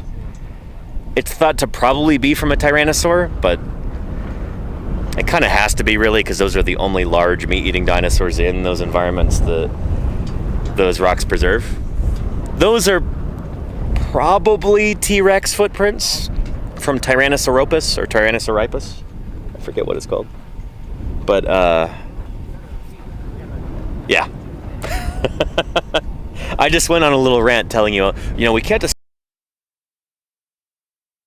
this particular kind of animal. For T-Rex in particular, it's the only big meat-eating dinosaur in that environment. 3-foot wide footprint, like a meter wide, 3 toes, claws on the ends. That's a tyrannosaur, Nothing else makes sense. So, I hope that answers your question. Thank you, Murph, for asking it. Yeah. So let me find the Wikipedia article for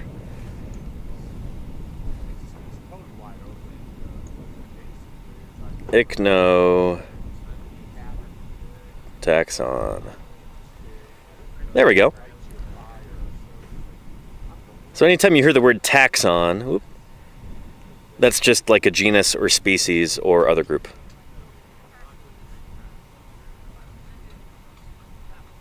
There you go. There's a link if you want to read more about this. Like Logan was saying earlier, behavior rarely fossilizes in the fossil record. It rarely gets preserved. But footprints are an example of behavior actually being preserved. That is the work of an organism. That is a living thing that was acting upon its environment, and that act is forever preserved in the fossil record. Ichnotaxa, or ichnofossils, trace fossils, can be everything from footprints to tooth marks on bones.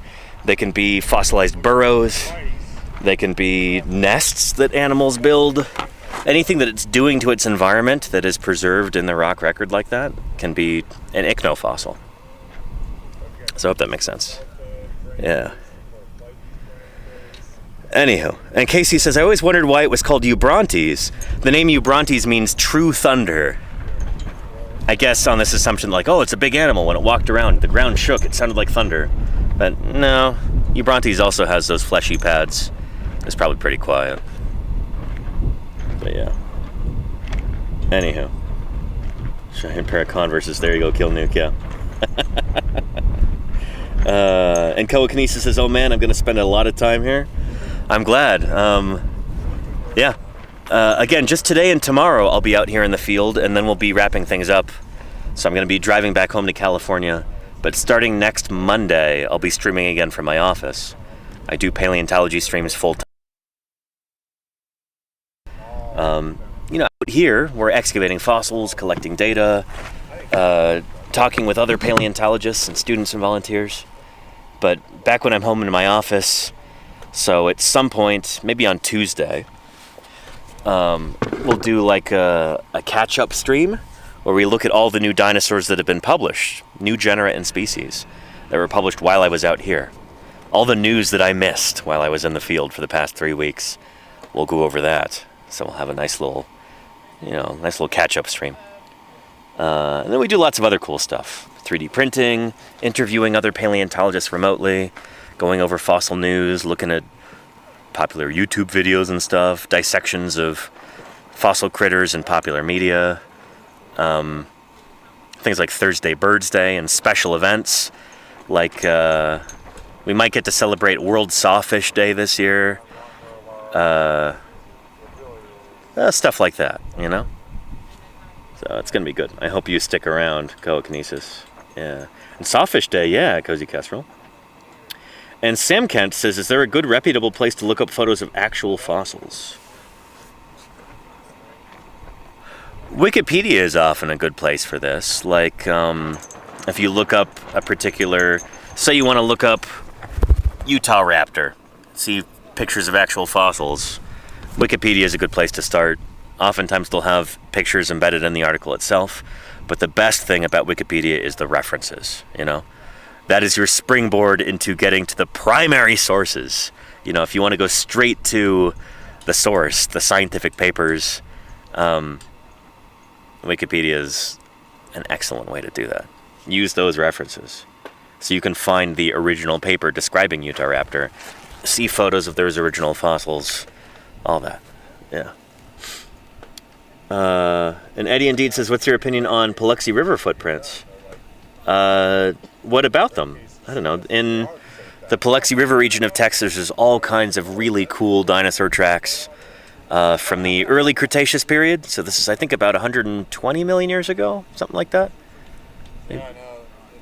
Maybe 115, 110. I think it's like 120.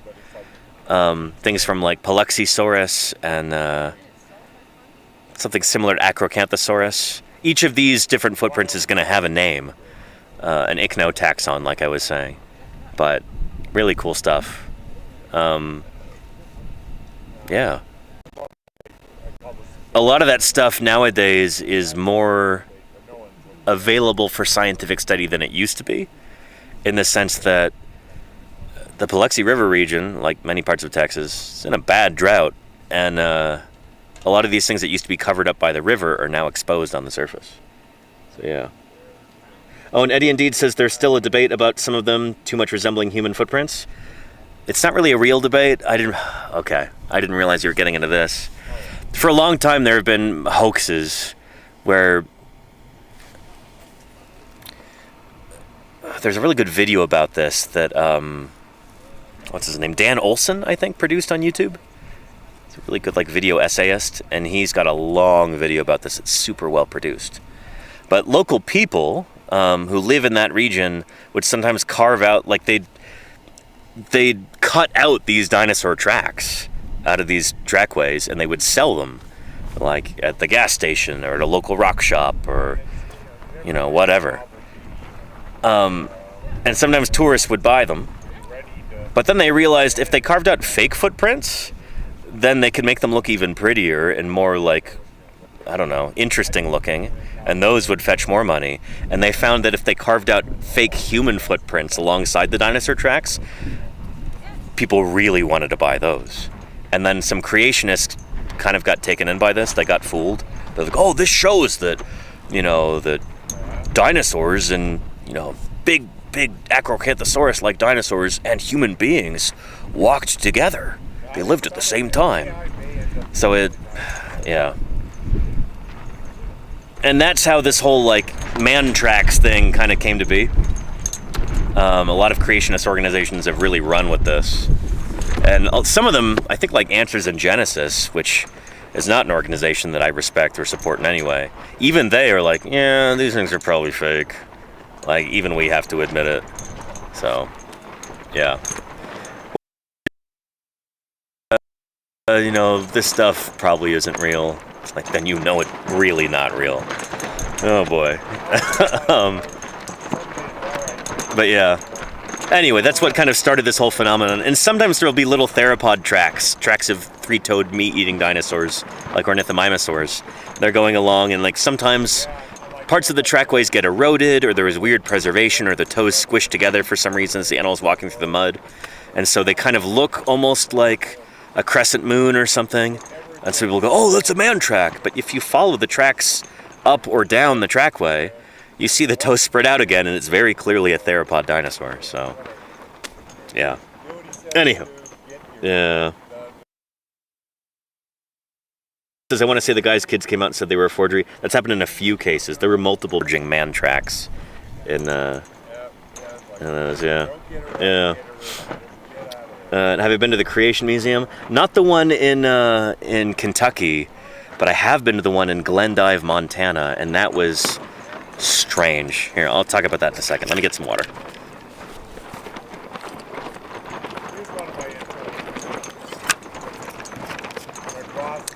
In Glendive, Montana, there are 2 or 3 dinosaur museums, I think.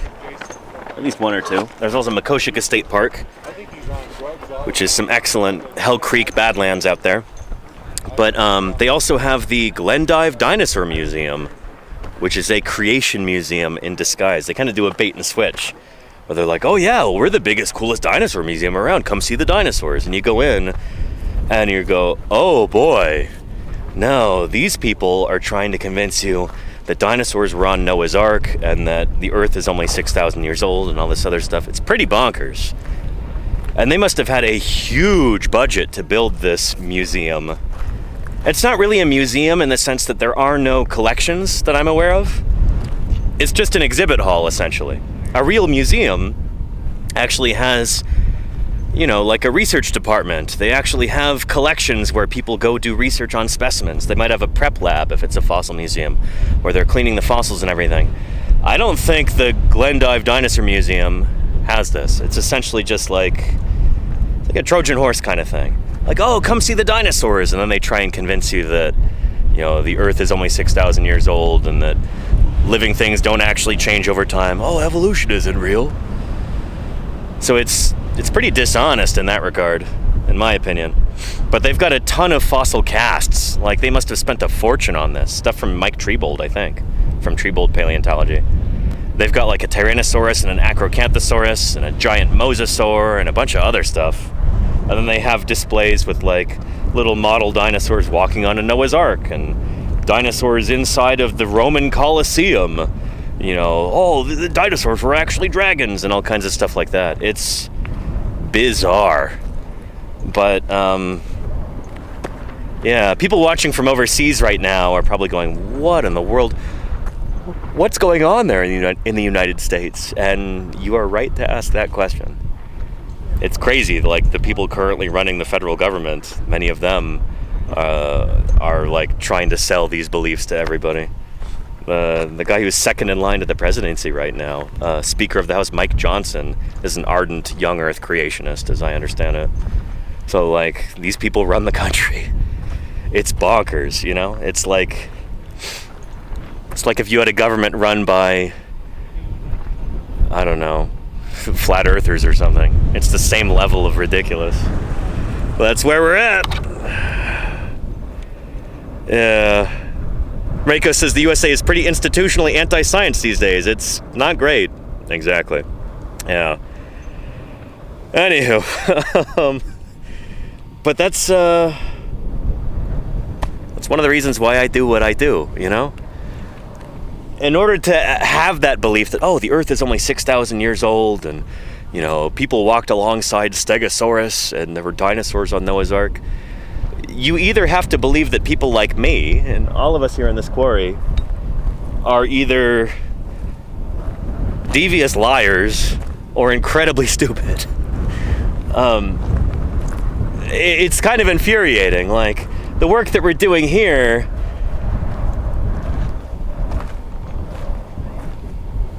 it would either have to be incredibly misguided or we would have to be completely and just devilishly dishonest, you know?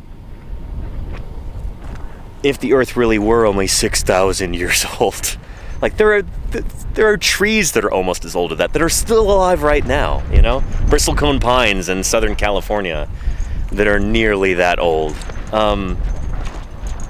It's just insane. But anyhow, if the Earth were only 6,000 years old and all of these rocks were laid down by Noah's flood, then what you would expect to see is just a giant homogeneous mass of just mixed up, churned up flood strata, you know? You wouldn't get these beautiful layers like we get. You wouldn't get different organisms at each layer. These things are not size sorted or weight sorted or anything.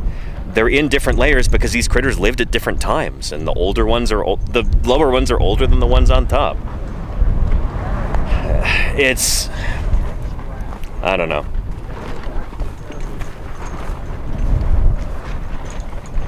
This is not rocket surgery, you know?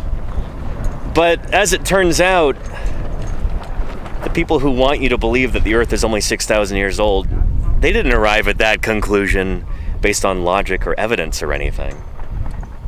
They think that they have to believe that for religious reasons. And that's also incredibly frustrating because they don't, you know? They think that that there are valid theological reasons to say that the Earth is only 6,000 years old, and that's a complete and total misreading of the book of Genesis and other books of the Bible too. So they think that they need to throw science away in order to preserve their faith, but they're building their faith on a foundation of sand. That's not what their holy book even says, you know? And like, if they were really serious about biblical scholarship, they wouldn't have these bonkers ideas. That's ultimately what it comes down to, is those folks don't actually really care about the Bible. And in a lot of cases, it's just, that's a way for them to have particular prejudices and like old-fashioned social beliefs and stuff like that. And they try and warp their, and this is not just, you know, this is not just Christians, it's, you know, lots of different religions do this, unfortunately. Like, different adherents of certain religions, different adherents of different religions, if they want to oppress other people or be able to justify really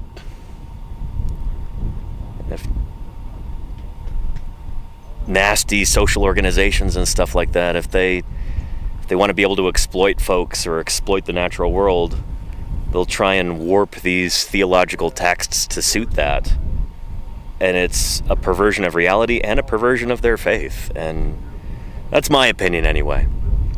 Not the official viewpoint of the Utah Geological Survey or the state of Utah or anything like that. This is me, Danny Anduz, saying this. But there's a book about this that I would recommend to folks who are interested in this kind of thing. It's by paleontologist Phil Senter, Senter, and he also has a degree in theology too. It's called like The Truth About Dinosaurs and Dragons, which, it's funny that he picked a title that sounds almost like a conspiracy theory thing, because he's trying to reach like conspiracy theorists with this book. There's all these, you know, really funny ideas online about, oh, well, dinosaurs aren't really real, but dragons are, and the fossils that we find are actually from dragons, and the scientists are trying to hide that. The scientists at the Smithsonian. There's like a big focus on the Smithsonian Institution for whatever reason, and a lot of these conspiratorial circles. So anyway, he goes through these things point by point, and he's like, well, here's what dinosaur fossils are. Here's how we know what we know about dinosaurs. And then he goes into, here are, you know, here are all these myths about dragons from different cultures around the world.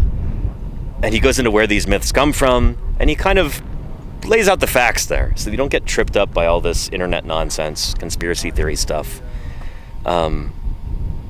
Yeah, it's a very simple, straightforward book, and a pretty short one too, but I think it's called The Truth About Dinosaurs and Dragons. There you go, the real story about that. Thank you, Rachidactylus, yeah. Reiko, I need to get you a copy of this, because I think you would like it. Reiko actually studies why people believe weird things. As a cognitive scientist, he's particularly interested in like misinformation and urban legends and conspiracy theories and all kinds of stuff like that. How do these ideas take root in culture? Why do people latch onto them? And he talks about that on Wednesdays and Thursdays each week. So we might read into him tomorrow if the timing is right. And he's doing a science outreach stream about this kind of thing. But I like that Phil Senter put together this book, because it's hopefully helping to counter a lot of the like dinosaur dragon conspiracy theory stuff that you see on the internet these days. It's all over TikTok, and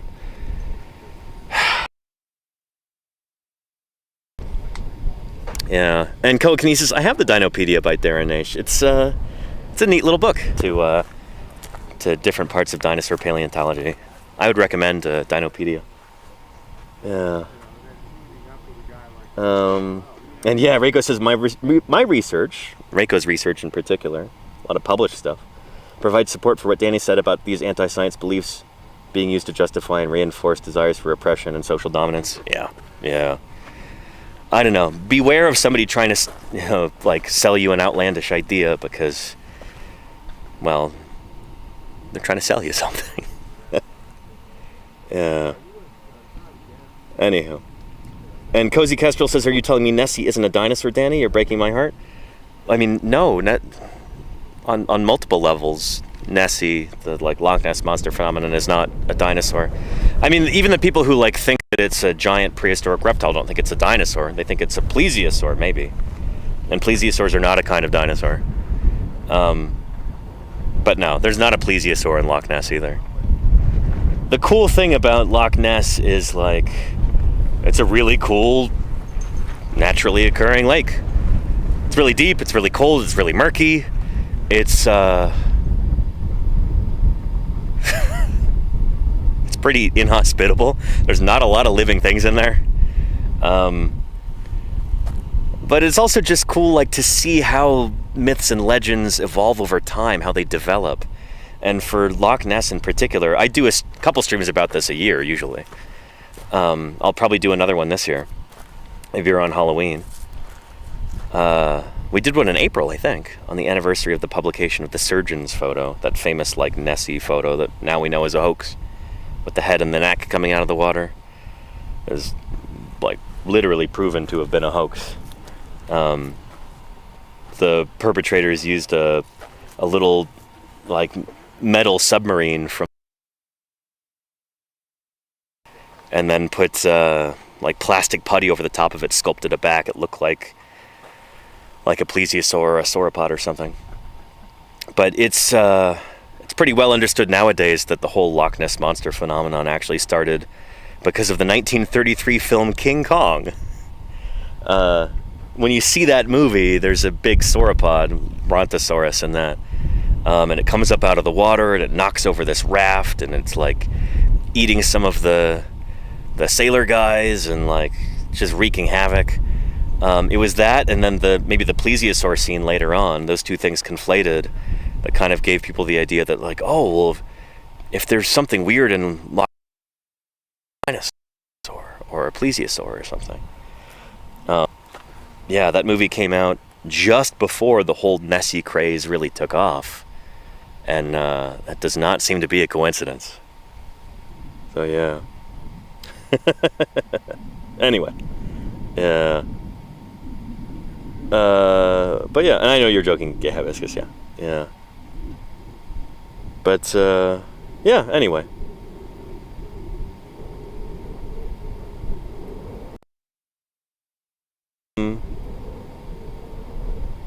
But good stuff. A book that I could recommend, somebody mentioned Dinopedia by paleontologist Darren Naish. He's also really interested in, like, cryptozoology, but from a really scientific standpoint. He's like, where do these myths and legends come from? Are these animals really real, or is this like a cultural phenomenon? You know? And he has a book called Hunting Monsters by Darren Naish. Naish is his last name. Hunting Monsters. And that has a big section on Loch Ness Monster and sea monsters and Mokele Mbembe and stuff like that. So I'd recommend that if you're curious about this kind of thing. Yeah.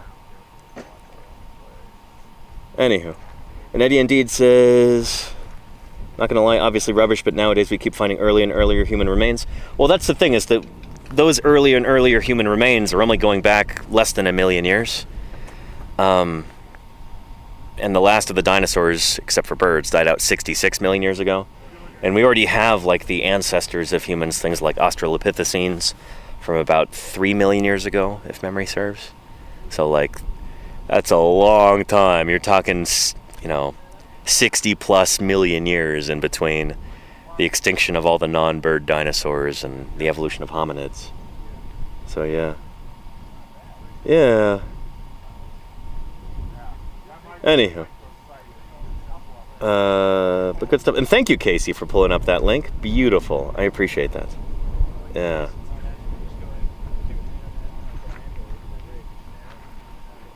Anyhow. And do I have a least favorite misconception? Oh boy. I think maybe my least favorite misconception about dinosaurs might be the whole, like, dragons conspiracy theory thing. You see that so often on the internet, especially on places like TikTok. Conspiracy theorists, I think a lot of conspiracy theorists who tend to, like, really heavily toward anti-science sentiment really kind of hate dinosaurs. You see this in that Flat Earth documentary, by the way. What was it called? Beyond the Curve, where they go around and, like, interview a bunch of people in, like, the Flat Earth movement. It's really well done and interesting and eye-opening to see how people can believe just bonkers stuff. Yeah. But in that, there's a couple times, I think, where these guys, one of the guys who, like, thinks that he's a super genius, he has a very high opinion of himself. And he says to the camera, do you know they made up dinosaurs? Like, in order to, what does he say, to sell toys or to sell textbooks or something like that? It's like, they just made them up. They're not real. I think the concept of dinosaurs is really threatening to somebody like that who feels hostile towards science. Because dinosaurs are kind of fundamentally scientific creatures. Like, they're these organisms that we only know about because of excavations like this, and then very careful work to reconstruct those skeletons and compare them to modern critters. It's, you know, you can't just go outside and see a stegosaurus or something. You can go out and see birds, so I guess you can go out and see dinosaurs. But the only reason why we know about Mesozoic dinosaurs is because of intensive scientific work. Arcane subject when you think about it. We have to excavate these fossils, prepare them, reconstruct them, publish on them. Like, that's a very scientific endeavor. There's a lot of steps that are required, and there's a lot of careful work that's necessary to do this kind of thing. So they are kind of inherently scientific creatures. They're poster children for like the idea of scientific inquiry, and I think a lot of people who are hostile towards science are he's still there. Robert's fine. A lot of people who are really hostile towards science are they hate dinosaurs. So yeah, I think that's probably my least favorite misconception about dinosaurs. Oh, they're not real, or they're just dragons, or something like that. Like, that sort of thing is, when you say that, you're either saying that I and all my colleagues are either incredibly dishonest or incredibly stupid. And yeah, I don't like that. Yeah. Anywho.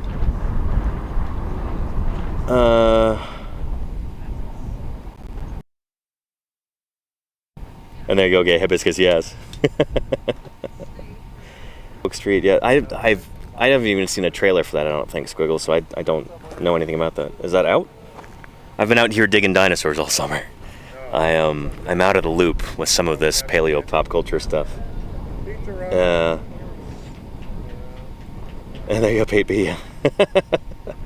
Casey says, imagine hating dinosaurs. That's wild. So much wonder you miss out on. I mean, yeah. Imagine being really hostile toward the idea of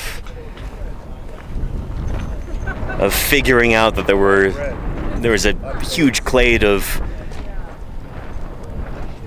in many cases, like, enormous, spectacular reptiles that ruled the earth long before people evolved. Imagine being terrified or disgusted by that idea. It's hard for me to fathom. This is something that I think is incredibly cool and interesting and worthwhile to study. It's a source of so much joy and fascination. Imagine being against that. But A lot of people are. A lot of people are really scared of the idea of dinosaurs because dinosaurs represent science, and they don't like science. They don't like the idea that, you know, through careful study you can actually figure out what's real and fake, because a lot of people want to sell you fake stuff. I think it's ultimately what it comes down to. Yeah. And Emily says, I count myself lucky as I've never heard the dinosaurs are dragons theory. I had teachers in school who believed that and like taught it in science class. Just pretty crazy. Yeah. It's more common than you'd think. Yeah. And dinosaurs were birds. I think it's cool and amazing, says White Vision Prime. Other way around, birds are dinosaurs. Group of dinosaurs that's still around today. And we've only really kind of settled on that idea within the last 30 years. A lot of paleontologists had a hunch about that for a good while. There was lots of little pieces of evidence that all made sense kind of in isolation. But it took the discovery of feathered dinosaur fossils in China in the 1990s to really seal the deal on that. Like, that was the smoking gun. Well, like, oh shoot, a lot of dinosaurs had feathers? And no other creature except birds has feathers? And then you have all these other skeletal similarities and everything. Here, I'll show you the diagram that I put together over here that talks about this. That is... I think that's incredibly cool because it's something that features dinosaurs. But it also kind of changes the way that we look at the world. Just as like, your everyday person on the street, you know, you can point at a pigeon and go, that's a dinosaur. And you're totally right. It changes the way that you look at the world around you. Like, that's a source of awe and wonder, and it's one of these things that, you know, I'm glad that more people in the general public are learning about this, but we as paleontologists could still do a better job of getting that information out there. I've been trying to do that. And this was one of my more successful forays into it. This is a diagram that I put together in 2022, I think. I made this right before Thanksgiving. Because at least here in the United States, we have this bizarre holiday called Thanksgiving, where we gather with family and sometimes friends, and then eat way politics or football or the weather or whatever people argue about. But anyway, the centerpiece in the grand Thanksgiving meal is usually a turkey. So there's the skeleton of a turkey right there. Next to that, some paleontologists like to jokingly refer to Thanksgiving as a theropod dissection day, because it's the one day of the year here in the States when everybody's talking about dissecting a theropod carcass, a turkey. And so here in this diagram that I put together, this infographic, which you can print out at home in black and white. I wanted to make it as printable as possible. Here's a bunch of different features numbered there on the turkey skeleton, and then it corresponds to those same features on a velociraptor skeleton. So when you find the wishbone in there, these are the fused clavicles. The wishbone is called the furcula in osteology. The furcula didn't evolve first in birds, it evolved in theropod dinosaurs. At least theropod dinosaurs have this. It seems all of them did. Wishbone's not a bird thing, it's a dinosaur thing. It's inherited. Same with their S-shaped neck, same with their ankle joint, same with the structure of their hips and their unique wrist anatomy, their hollow bones, even their feathers. These are all dinosaur traits that birds inherited, and that's a big part of what allowed them to conquer the skies and become the dominant animals in the air nowadays. They had all of these cool adaptations that are really more exaptations. These are features that dinosaurs first developed, birds inherited, and I was going to say ran with, but flew with. So there you go. This, I think, is one of the coolest, like, major revelations from paleontology in the last half century. Birds are dinosaurs. They evolved from dinosaurs, thus they are dinosaurs. So, yeah. Anyhow, yeah. Hope that makes sense. And Dr. Terminator, Jurassic World Evolution 3. Yeah, I was getting emails from them, from the devs. They wanted to like send me a special thing so that I could stream that before it released and everything. And I'd have to sign an NDA and all that, but I think it's just been released now. I'm here in the field. I sent a reply being like, hey, sorry, I'm out digging dinosaurs. It's not video game time for me, but maybe the timing will work out another time. I'm not really into playing games on Twitch. I rarely ever do that, but one of these days, if the timing works out, and they keep sending me these early release things, the Jurassic World devs, maybe we'll do that one of these days. Because it's a good way to reach people. It's a good way to talk about, I don't know, it's a good way to bring new folks into the audience and be able to talk about fossils. But it's just, honestly, forthrightly, I'm not a video game guy. Anyhow.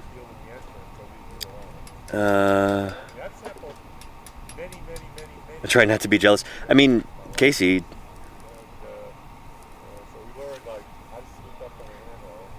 maybe I can get them to get in contact with you too.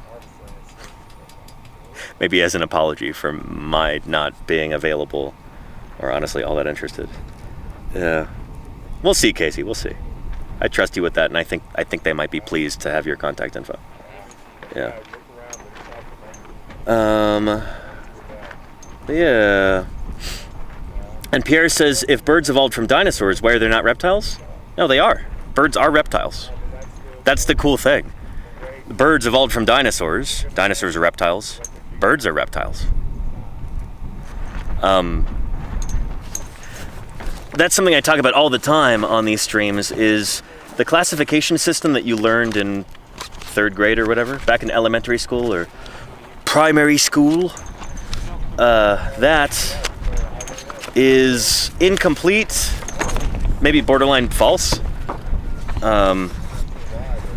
This idea that, oh, well, there's 5 different classes of vertebrate animals. There's the fish, the amphibians, the reptiles, the mammals, and the birds. That's wrong. That whole system was devised before we even realized that living things change over time and that species evolve into other species. Nowadays, our understanding of life on Earth is that of a giant tree like this. So all living things are related to one another. And as far as we know, every living thing evolved from a single common ancestor about 3 or 4 billion years ago.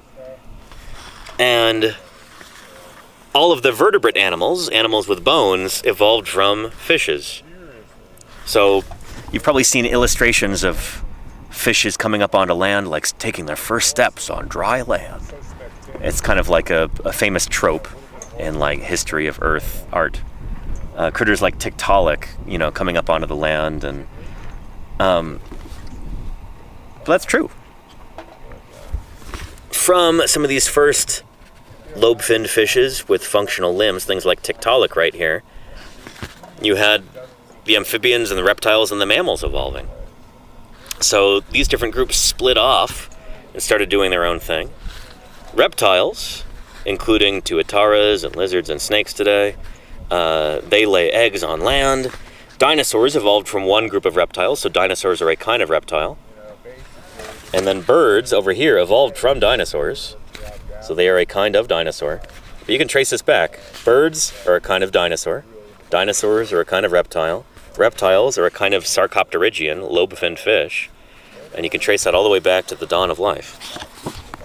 So it's not that reptiles and mammals and birds are different groups. Birds are a kind of reptile. And then mammals are a separate thing. They also branch off. But reptiles and mammals together, you trace them back through their ancestry, they're a kind of fish. They evolved from fishes. So birds are not just a kind of dinosaur, but they're a kind of reptile. Birds are a kind of fish. We, as human beings, are a kind of ape, which is a kind of primate, which is a kind of placental mammal, which is a kind of mammal, which is a kind of amniote, which is a kind of sarcopterygian fish. I know a lot of folks are really kind of uncomfortable with this idea because it's not what they learned in school, but it turns out that nature's a bit more complex sometimes than they teach you in middle school or elementary school or primary school. And don't just ask me. Ask any biologist. Ask any evolutionary biologist, any paleontologist, any mammologist, herpetologist, ichthyologist. They'll tell you the same thing. Yeah. Anywho. But yeah, and Dreamer of the Blue says you can't even classify fish in a way that includes everything you would think of as classical fish while still excluding yourself. Exactly, yeah. Yeah, because bony fishes have to include the lungfish and the coelacanths and the other sarcopterygians, including tetrapods, amphibians, mammals, reptiles. We are a kind of fish. And that's really cool when you think about it. There's a great documentary I can recommend to you, and I'd show you a clip of this if we were back home in my office, called Your Inner Fish with Neil Shubin. Talks all about this kind of thing and how different parts of our body, different parts of the human body only really make sense when you understand where they came from. Everything from like the tendency for people to get hernias is because of a weakening in the body wall, because in embryology different things move around, and like in males you have like the testes that drop out of the body wall and they create a weak spot which can put you in danger of hernias later in life. That's because our embryological development kind of mirrors what fish do, because we inherited that from fish. Male fish have their testes up here by their heart, inside, like inside their rib cage. But as tetrapods evolved from fish, those moved further and further down. And as we're developing as embryos, little human embryos, that same process happens during embryological development. The things that will eventually become testes start up here, and then they move down as the embryo develops, and then they drop out of the body wall later in ontogeny. So yeah, and ear bones are a great example of this too, Wombat Hole. Yeah. So the book and the documentary are Your Inner Fish by Neil Shubin. Yeah, science is cool, Ren Stellian. Yeah, and again, don't just ask me. Like this is not just me saying this. Like pick up a textbook, it'll be in there. Ask any biologist, evolutionary biologist, they'll tell you the same thing. Yeah. Anyhow, if you want, we can talk about this after I get back to the office in a few weeks. Yeah.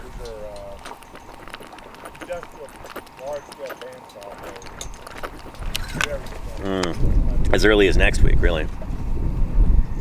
And is that the documentary with the gill lady? It is 1528. Yeah, she actually had like an atavistic trait, like a weird ancestral trait that sometimes pops up. It's like a little mutation.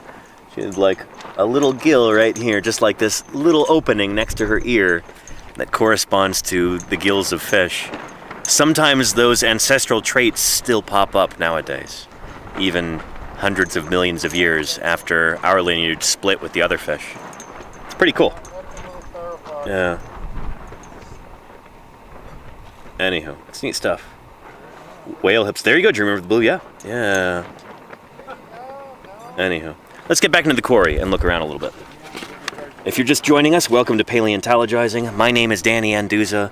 I'm a dinosaur paleontologist. I'm out here working with the Utah Geological Survey. The quarry is very full right now, so I'm just kind of giving other folks some space to work because we've got a couple days left here. This is an excellent book all about the Cedar Mountain Formation, where we're digging.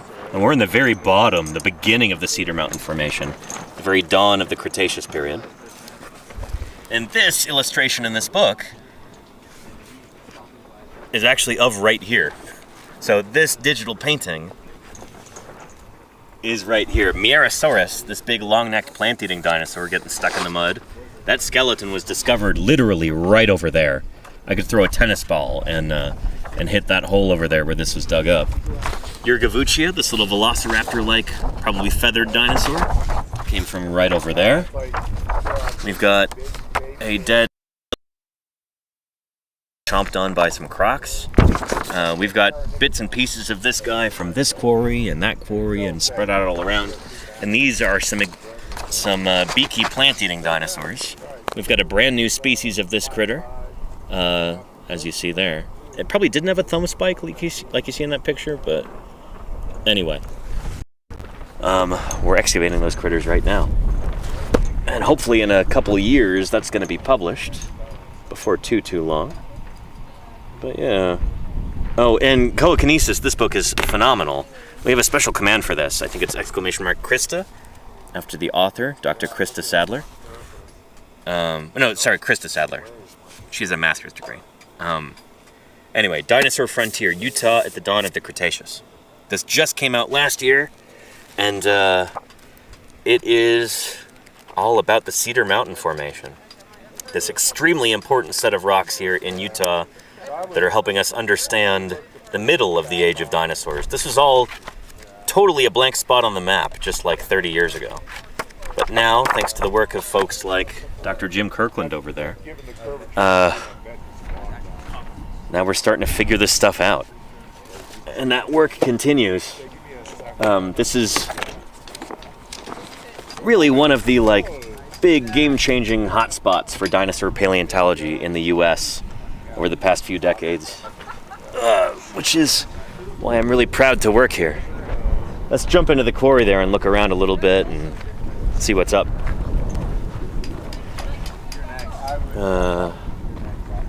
And which iguanodontid parts are being dug up currently? We've got some vertebrae, we've got some limb bones, we've got a couple skull bones, and we have one big weird thing that we're still trying to figure out.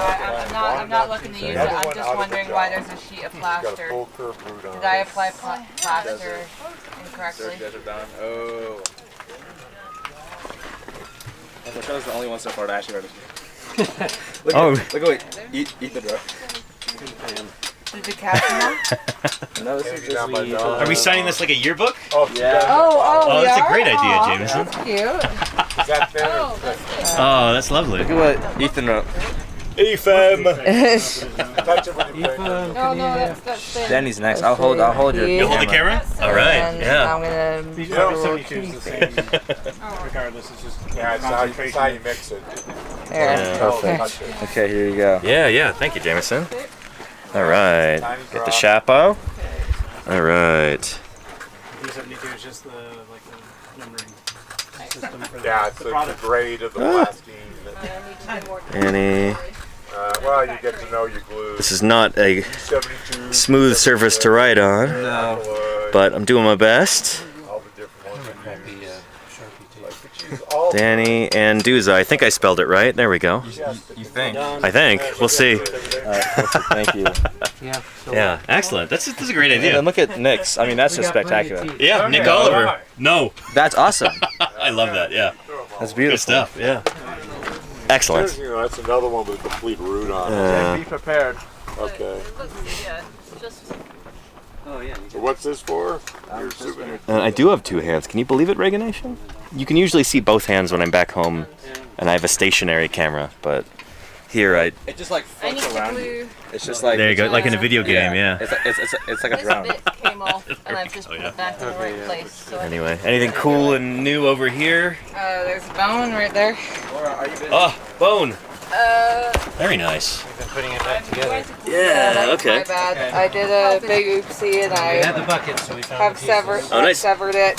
So on now, 2 yeah. occasions. Well, I mean, it's looking better than it could have. Yeah. And that's why we have these buckets, you know? A little insurance policy here. Yeah. Things get sent to purgatory before they get, sent to hell. I guess, so to speak. The sun. Yeah. As we're excavating here, we're pulling up bits of rock, and then we put them into a scoop, and we put from the scoop into the bucket. So we've got like a temporary holding tank before stuff actually gets thrown over there. So that's why we do this, because you never know. There might be like a piece of a bone missing. You go, where is that? Shoot! You can look through your bucket and hopefully That's find exactly it. what did And happen. then, yeah, there you go. Proof of that concept. Yeah. Anyhow. How's it going in the chat? It's going well. Yeah. We've got some cool new people. Nice. Coakinesis is I really want to read Jurassic West by John Foster. Ooh, that's excellent. Yeah. I'll put that on my Yeah. list. It's all about the Morrison Formation. So Oh, nice. it's got a lot of information on your favorite Ceratosaurus. So yeah. Yeah. Basically, like he goes through the literature and he's like, let's find everything we can about the Morrison Formation and just summarize it. It's an excellent book. Highly recommended.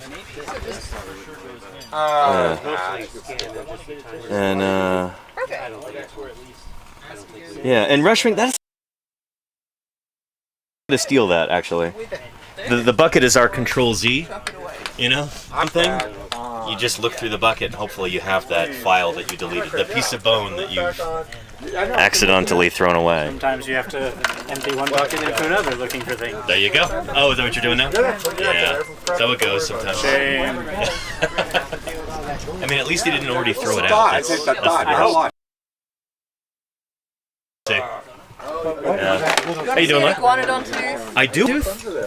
Oh, look at that. On here. Beautiful. And right here. the tiniest bit of skin came off from here. Okay. So Jim wants me to glue it back on, and Don doesn't. So I'm just waiting for the argument to end. Oh, interesting. What? We've got a battle of the Titans here. What is best practice? Yeah. That's really cool. Here. That's awesome. It is good, yeah. Well, Maybe is it out? this is more. No, it's in the ground. Yeah. Well, how many people So that's pretty cool. I can't not listen to either of you. I have to listen to both of you. It's the opposite. Yeah. They'll work it out. I thought. Yeah. Mom and Dad are fighting over here, so. Yeah. But that's such a ridiculous half a millimeter of an animal. Yeah. Okay. Not going to give any sort of information. It's just going to make it way harder to deal with later, but he wants it back on. Okay. As long as I'm. These are not easy. I think this is from. There's a clear way to answer this. You guys rock, paper, scissors and figure out what the actual. I get. Salman says, the dads are fighting! This bit is loose, so it needs to be glued anyway. Yeah, drop a pin on that crap. Actually, here's where we go. Put the opinions on what you should do in there, and whoever wins on donations, that's what we do. We'll go that way. Logan, you should stream on Twitch. You've already got an act for it, yeah. Oh, something else. We didn't realize that was the critical part. Can you get a minute? So. Yeah. What was the line? If it's possible. Say it. Yeah. Okay. Things do get lost, but if it's possible. Oh, Filippo, you're here just in time to see a beautiful iguanodont tooth that Laura just found. Before, right there. yeah, it gets covered up by the mudstone. Yeah, nice. I think There we're we really go. looking for. Yeah. Gasp. Excellent. So Logan, I was telling you earlier that we've got everybody in the chat from like, you know, stay-at-home grandmothers to, you know, middle school kids to PhD paleontologists. We've got Filippo Bertozzo in the chat right now from Italy. He's an iguanodont expert, getting his PhD right now. So yeah. Well, he might know a thing or two. Yeah, I would think so. Ask him. Do we need to glue it back or not? This is what we're gluing back on. Yeah. Lateral cusp back on. So Jim and Don are arguing about whether that should be glued on with the tooth. Only, yeah. You know, humble break for somebody else. I think you should map them separately and have them as separate. That's a really good idea. Separate specimens. One of There them you can go, go in yeah. a vial and one can go in a bag. My view We is should make sure their numbers are about if 10 the bone apart. breaks, glue it back together. My Fix the idea glue was joint using a reversible glue. basically Your paper thing you pull up, right? We'll separate that again. have that. Don't take the wall back. Oh, Filippo says, cheers from Portugal, where I am now after leaving Brussels for good. We have an ankylosaur to pick up here soon. Very nice. Hey, are you guys going to CT scan that skull? No, he's Filippo's co-author on the paper. Yeah. Are you CT scanning? Find out. Ask him. Oh yeah, Filippo, are you CT scanning that? Which skull is this? That's Dracopelta. Oh, the Dracopelta skull. Ankylosaur in Portugal. Oh boy. Yeah. Logan wants its brain, so make sure you do that. Yeah. Are they going to do so? We're picking it up. Yeah. No, that's what you said. He says we have an ankylosaur to pick up here soon. I thought you meant collect it out of the ground, but you mean holotype of not holotype, paratype. Paratype. Yeah. It's a beautiful skull. CT scan it. Yeah. I'm the co-author of the paper. Yeah, but not that big. Yeah. Excellent. Yeah. There is no such thing as Durapelta. as Really? the blade. Yeah. I guarantee it. Correct? You heard it here first. Every paper I write, Gargilosaurus gets farther and farther and farther away from Mimorpelta. Oh, and Filippo says Dracopelta is in Lorinha in the other paleo group. So you got another ankylosaur. That's what he's. That's I think what I'm. Is it Jurassic? Yeah. What's the skinny on this? Is it Jurassic? On this ankylosaur? Are you excavating it or what's? Give us the details here, All right, Filippo, if you don't mind. Shaking you down. Yeah. Gets to name it. Loose lips sink ships. Yeah. Oh, we're just wondering what the age is. Yeah. Is it Cretaceous? That'd be cool too. Oh, and Filippo says, "Let us get the skeleton out from the field, and soon you'll know more." Yeah. So it's new. This is new. Is it Jurassic or Cretaceous? Ooh, Jurassic or What period? Cretaceous? Just geologic period. That's all I want to know. Give us the exact stage. Probably Jurassic. He's gonna say Paleogene. Oh no, he says probably Jurassic. Maybe another Dracopelta. Okay, cool. And to answer your question They need there, a CT scan that dang skull. Oh man, I've been saying it since 2016 when I first saw it. CT scanner. anyway, Coakinesis. Awesome. The critter we have here is not Iguanodon. It is an Iguanodontid. It's a new species that we're excavating here. Look at a CT scan. I thought he was picking up that skull. I was like, yeah, I'd love to see a CT scan. Give me 8 months, I'll help him. I'll make a road trip. It'll be fine. Can you stop at that name, Don? I mean, you got to get the boat out of the museum. And new species? Oh yeah. Go do it. Jim has also got a new species of ankylosaur that's it's out for external review now. The one from here. Yeah, nice. Yeah. Jim, he said, which one? Yeah, which I know, one? yeah. No, I'm in the middle of describing 3 right now. But, yeah, it's like the one that's in review. Yeah. Then we get the one that I'm getting irked about. That I want more in supplemental information on it. Like, yeah, we'll just put it in science. And all your work is supplemental. Oh boy. Or the one I'm working on right now that was dug up in 1965. First dinosaur dug up in Cedar Mountains. Nice. Gonna name it. Yeah. Have the title be the first dinosaur from the Cedar Mountain Formation. Tremendous dinosaur. Yeah. It gets to a point you're like listing off NFL stats for very specific things. It's the first dinosaur found in Cedar Mountain in 1965 in 100-degree heat in In the off season in November. Exactly. Like dinosaur Jim Jensen of Ultrasaurus, Supersaurus fame. And we got a link here. Oh, Filippo says hi, Jim. By the way. Hey, hi Filippo. Yeah. Yeah, cool. Let's see. We've got a link from theportugalnews.com. Oh boy, it's paywalled. No, continue free. Get a job? Oh, we'll ask in a minute. Portugal's most complete dinosaur fossil discovered in Torres Vedras. I don't speak Portuguese, The so... most complete Ankylosaurus lorina. This thing, all the armor's in place. It's missing the feet. Very cool, Filippo. Skull, This is awesome. girdle. See, That's really exciting. most complete Yeah. dinosaur found in Alabama, 3% complete. All of it's prioritized. Anyway, Filippo, does this mean, are you Dr. Filippo now? Did you get a job or something, or what's with the move? You don't have to answer if you don't want to, or if you want to talk about it later. But yeah, that's super exciting.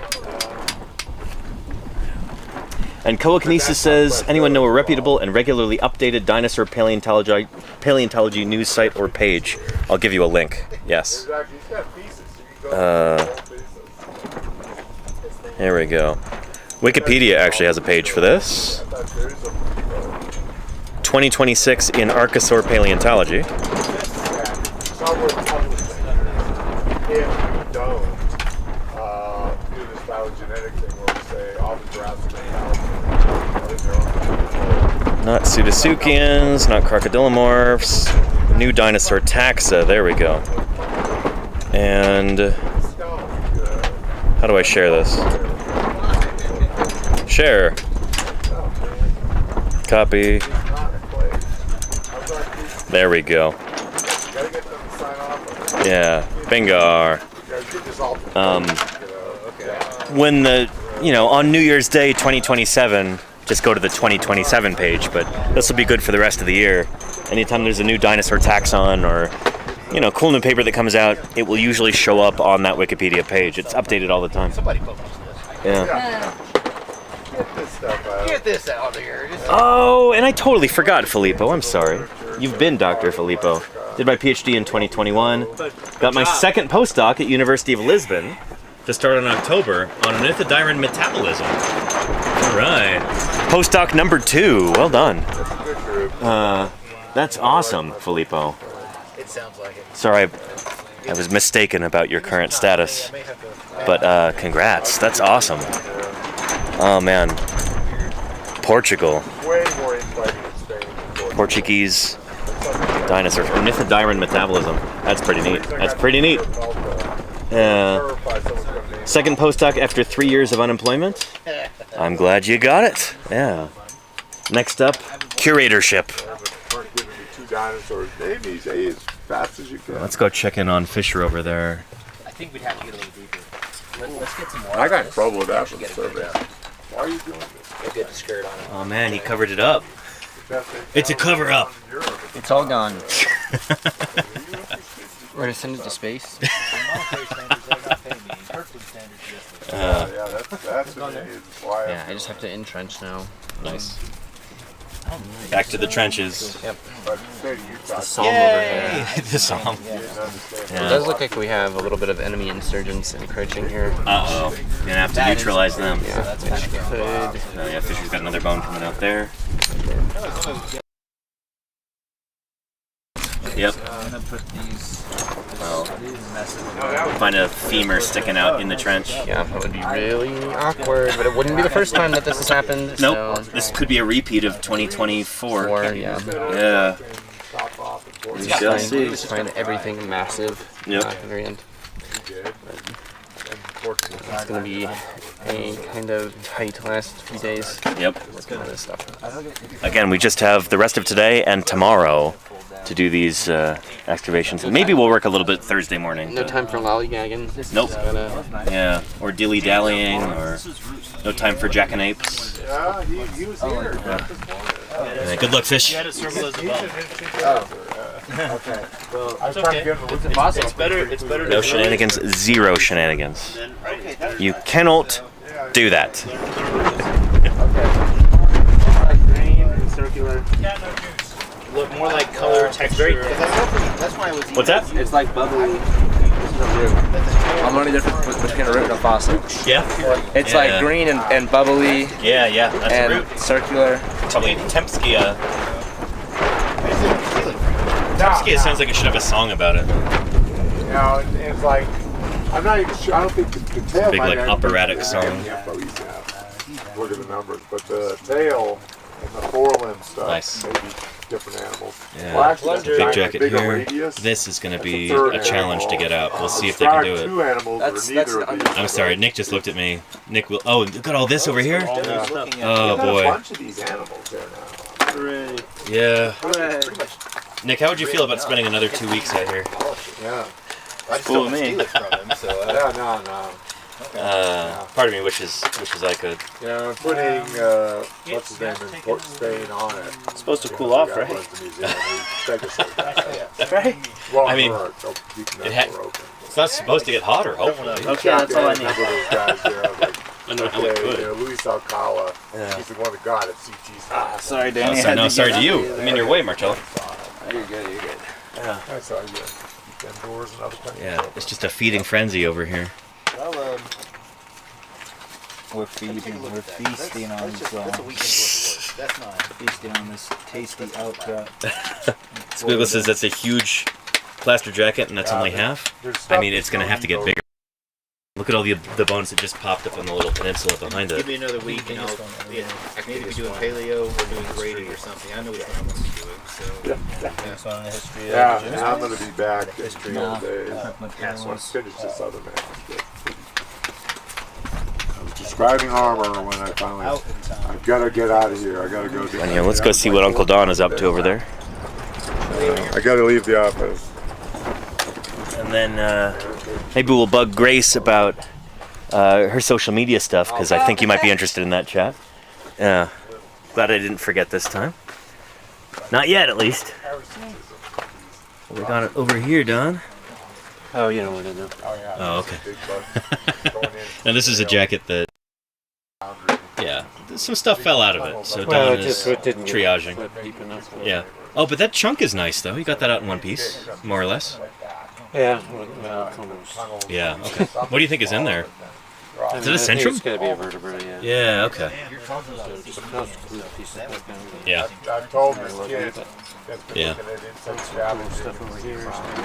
Yeah.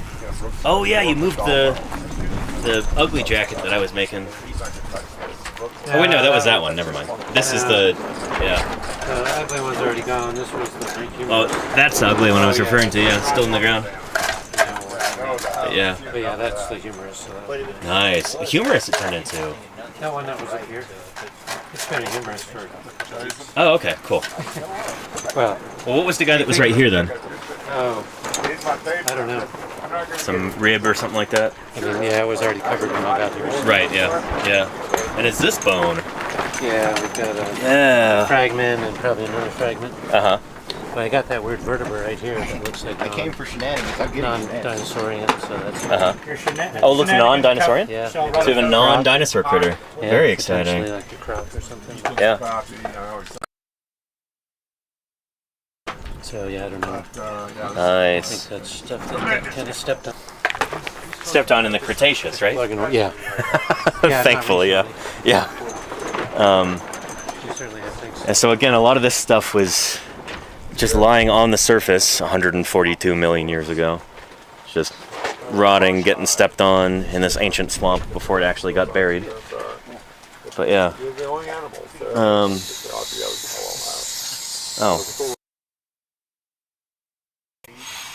Sing along if you know the words. Good stuff. Yeah. Can we talk to you for a minute? Oh yeah, Yeah. of course. Would you reintroduce yourself to the chat for anybody who might not be familiar with you? Yeah, of course. Yeah, I'm Grace. I am a recently graduated undergraduate student from the University of Utah. I'm also one of the volunteers here on the fossil dig. But I also just like normally work at the local aquarium as an educator, so that's fun.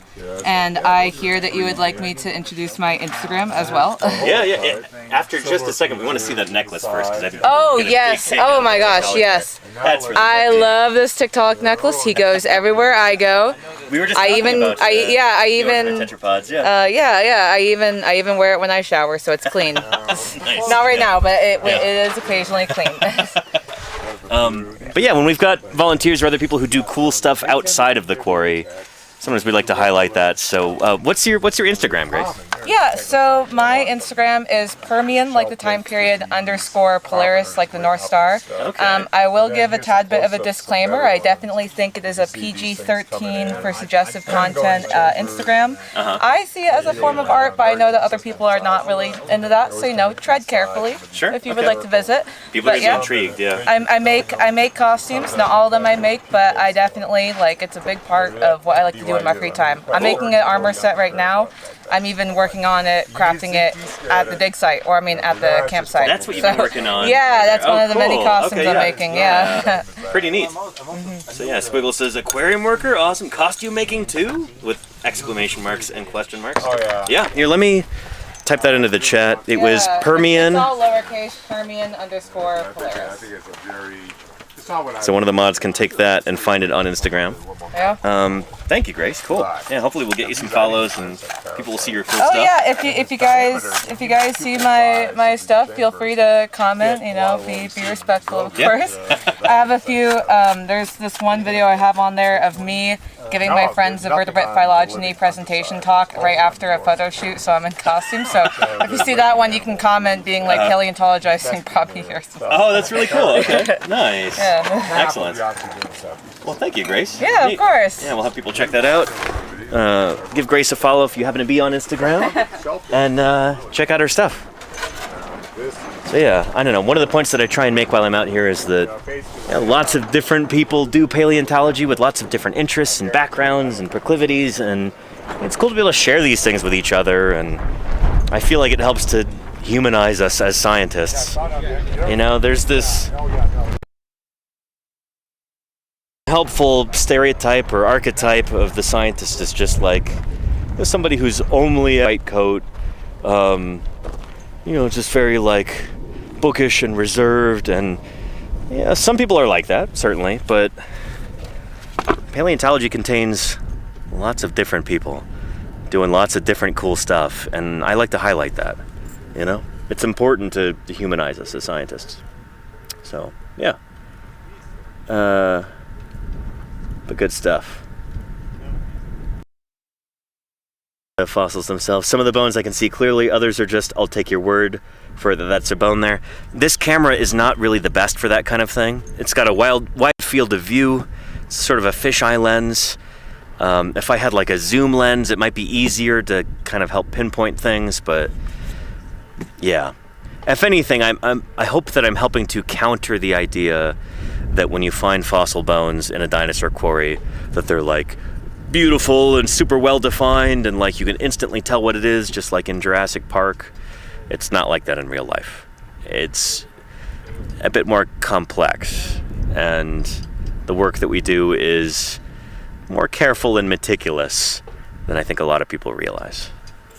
So yeah. But yeah, and welcome Professor Frink. I was just talking about wearing white coats in the laboratory. Like your namesake there, Professor Frink. But yeah, and Danny, it's been a pleasure. It's been great having you here at Coakinesis. I'd love to see you become a regular here in this chat if you want to come back. Again, we'll be streaming again from this site tomorrow at 2 p.m. Mountain Time, 1 p.m. Pacific, whatever time that is in your time zone. And then after that, I'll have a brief hiatus. I'll be streaming again on Monday, back home in my office in California. But it's going to be a lot of driving to get back there from Utah. But yeah, I'll be back tomorrow. Look forward to seeing you at Coakinesis. Thanks for being here. See you soon. And there you go, Cackling Surf. Yeah.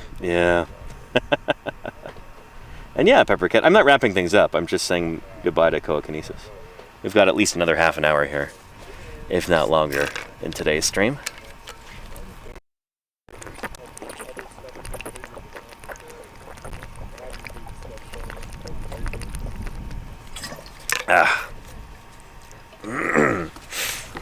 And it's only 106 in the shade right now. Oh boy. It's hot. What does my other thermometer say? Oh, this is 108. Well. Yeah. It's nice to have a kind of a cross check like that. And looking forward to restarting Twitch again. Nice, Dyson Dinosaur. Let me know when you do, and we'll see if we can raid in. That would be cool. Yeah. Anywho, good stuff. Yeah. If anybody else has got any questions, let me know. Rushwing says, in the shade, oof. Well, let's see what the temperature is outside of the shade with an infrared thermometer.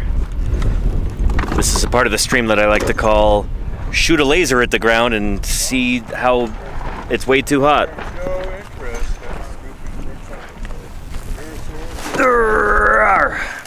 All right. Infrared thermometer, 105.6. Oh, this is 100 on the surface of there. So, okay, that's the air temperature versus surface temperature or something. 100 in the shade. Let's see what it is in the sun.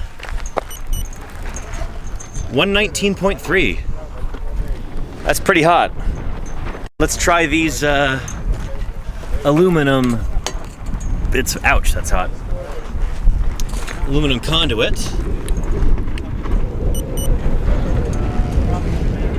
86.7, that's not right. 72 point, that's also not right.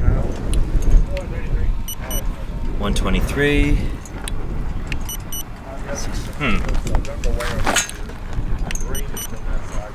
Weird. It doesn't like the aluminum for some reason. That feels really hot to the touch, but maybe it's reflecting the heat or something? I don't know. That's strange. I don't know how that works. I'm not a like a materials or scientist or chemist or anything like that. It can dissipate the heat pretty well. It's surprising, says Squiggles. It is surprising. I am surprised. Yeah. Ground temperature here only 94.1. In the shade of this versus partial shade 98. Yeah. Anywho, it's hot. That's the point. It's hot here. And I'm glad I've got some cool water to drink.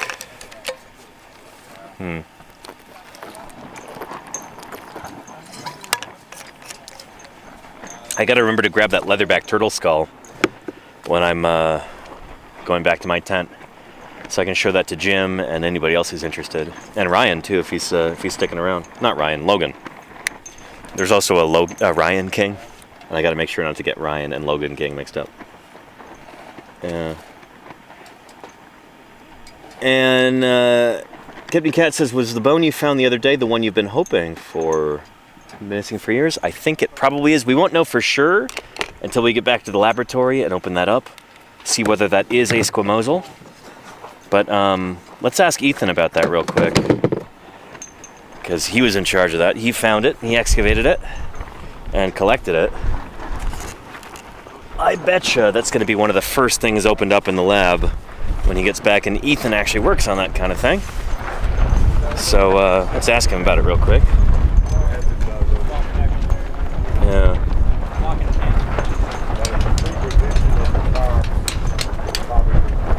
He's working on a jacket right now. Let's go say hello.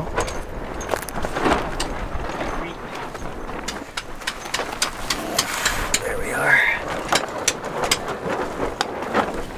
Nice.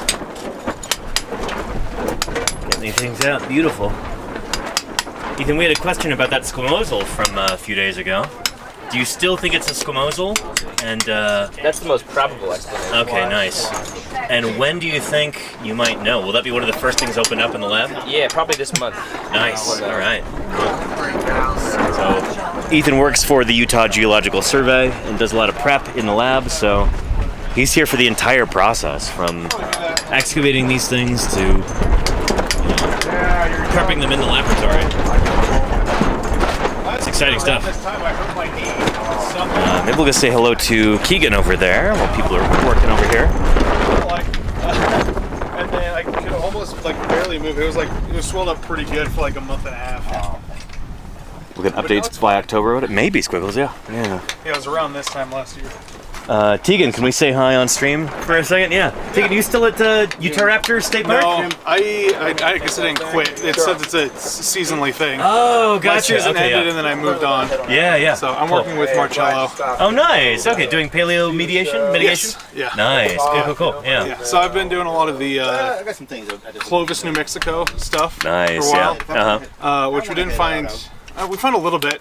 I found a piece of camel. I forgot what it was. It was a foot bone, a toe bone, and then I think an end of a long bone. Cool. Okay. And then we recently hit a. I guess we haven't done any digging, of course, but they did digging. They hit a sandy layer in the area.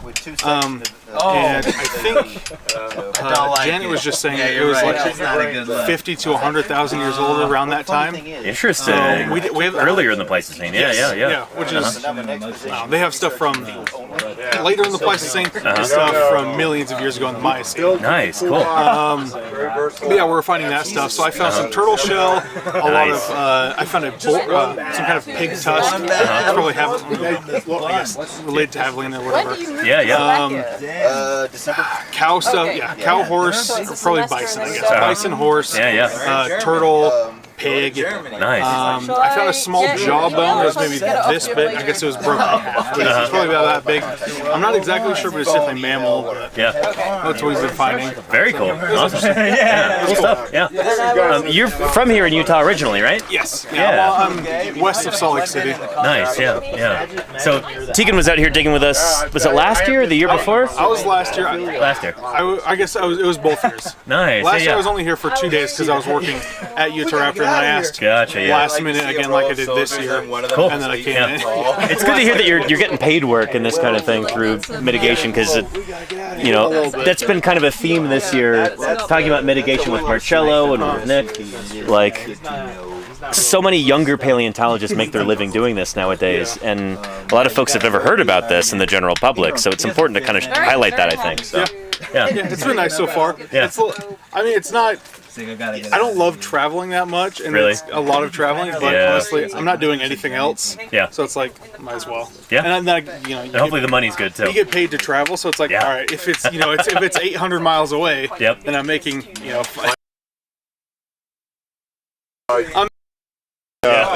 Nice. So it's like, is it worth $500 or whatever just driving to it? Yeah. Cool. It definitely helps. Yeah, it's good to have you back. How long are you staying with us? Today and tomorrow. Nice. Okay. Yeah, I just had a couple days off. Excellent. Yeah, hopefully I'll be able to go to the North Horn or whatever. Yeah, with J-Live? Yeah, so I might go to that. And then maybe if I talk about it again, go to the Lori site if they're doing it again. I'll be there too for hopefully like the first week of October. So if we overlap, it'd be cool to see I'd like to go for a couple days. Nice. Yeah. Cool. All right. Good to have Tegan back. Yeah. So maybe you'll see me again. Yeah. Awesome. Thanks, Tegan. Yeah. So yeah, it's always cool like seeing who shows up to the quarry. Yeah, it's like just a constantly changing cast of characters here. We pride ourselves on being a circus. Yeah, under the big top. There you go. Yeah. Yeah. You good, Ken? Yeah. Craig, Colorado. Yeah. Oh, is Logan taking off? Yeah, and they're connecting stronger. Nice, cool. Yeah, that's me. And Kylosaur stuff, neurology stuff, yeah. People together. Yep. No, this has been a tremendous success. Like, I don't know, the people that I've met here at this quarry, getting involved with Ethan and the almond, all this stuff in Wyoming, all of this. That's because of the work here in Doling's Bowl. So, grateful for it, Jim. It's been a big deal. That's half what I do at SBT is run around trying to connect people. You got to talk to this person. Yeah. No. Where are they? Dang it. Seriously, yeah. Jim, very community minded. That's awesome. Yeah. Danny, we'll see you around. Yeah. See you, Logan. Thanks again for being so cool on camera. People really enjoyed that. Yeah, I got it cool. If you want, maybe I can clip part of that and send it to you in an email or something. Yeah, that'd be great. Yeah. If you need anything else, talk to me. I appreciate that. Likewise. Yeah. Cool. He's 100. Yeah. Good stuff.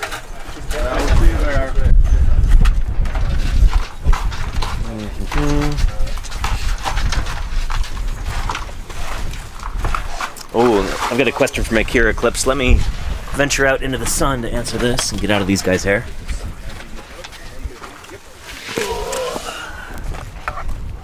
So, question from Akira Eclipse. Do you have an estimate of how many different dinosaur species there are left to discover? There have been a number of different papers written on this subject, and it's a tricky one to answer. Yeah, I guess a good place to start is how many different species of dinosaur have been named so far. And even that is, there's some guesswork there. There's no straightforward answer to that. If you go to, say, Wikipedia, like list of dinosaur genera, that's a good place to start. There have been about 2,000 different genera of dinosaurs that have been named. A genus is like a group of species. But for dinosaurs, genus and species are almost the same thing. Most dinosaur genera only have one species named. So when we say like Stegosaurus, that's a genus of dinosaur. And there's a few species in it. Stegosaurus ungulatus, Stegosaurus stenops, maybe some other ones, but it's debated. When you're trying to estimate the number of dinosaur species and genera that have been discovered, you run into some problems because not everybody agrees that these two things are different species. Maybe they're the same thing. Maybe they're different growth stages of the same animal, stuff like that.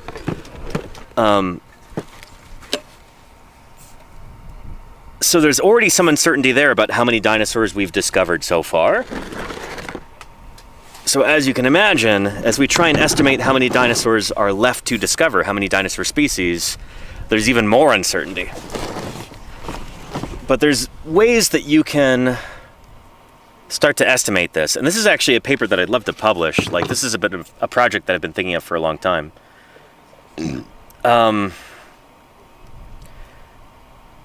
It's kind of like the Drake equation, if you've ever heard of that.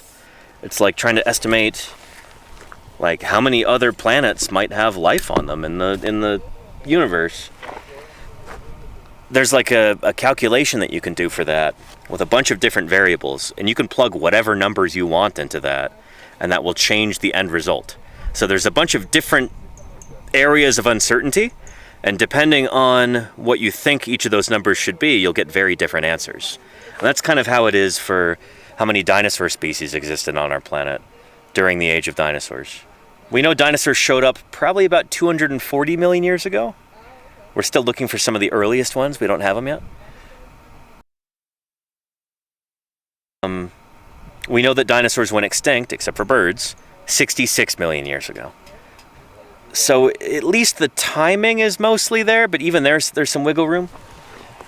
If you assume that there was one ancestral species of dinosaur, which there had to have been, that's why dinosaurs are a proper evolutionary clade. They all came from one ancestral species. How rapidly did they diversify, and how long do certain species last? All of these things they make it complicated, you know? So the estimates for the number of dinosaur species that existed on our planet during the Mesozoic vary wildly. I've heard, like, oh, there's probably about, we've probably found about half of them so far, so there's probably about maybe 5,000 species of dinosaur that existed throughout the Mesozoic. And I've heard other estimates, it's like, it's probably about 600,000 dinosaur species. It all depends on how long you think species last before they either go extinct or evolve into a different species.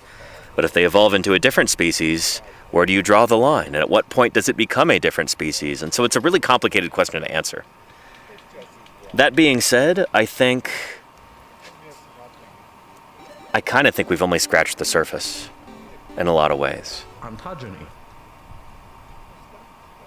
Out of all the dinosaur species that ever did live, however many there were, I don't think we've found even a quarter of them yet, probably way less. In fact, I'd like to ask Jim about this. I feel like he's got opinions. And Kulfingaran says, no, so only dinosaurs are dinosaurs. Here, let's talk about that for a second. First, let's define what a dinosaur is. And I've got a nifty diagram to help us with that. Dinosaurs are a very specific group of reptiles. They all come from one common ancestor.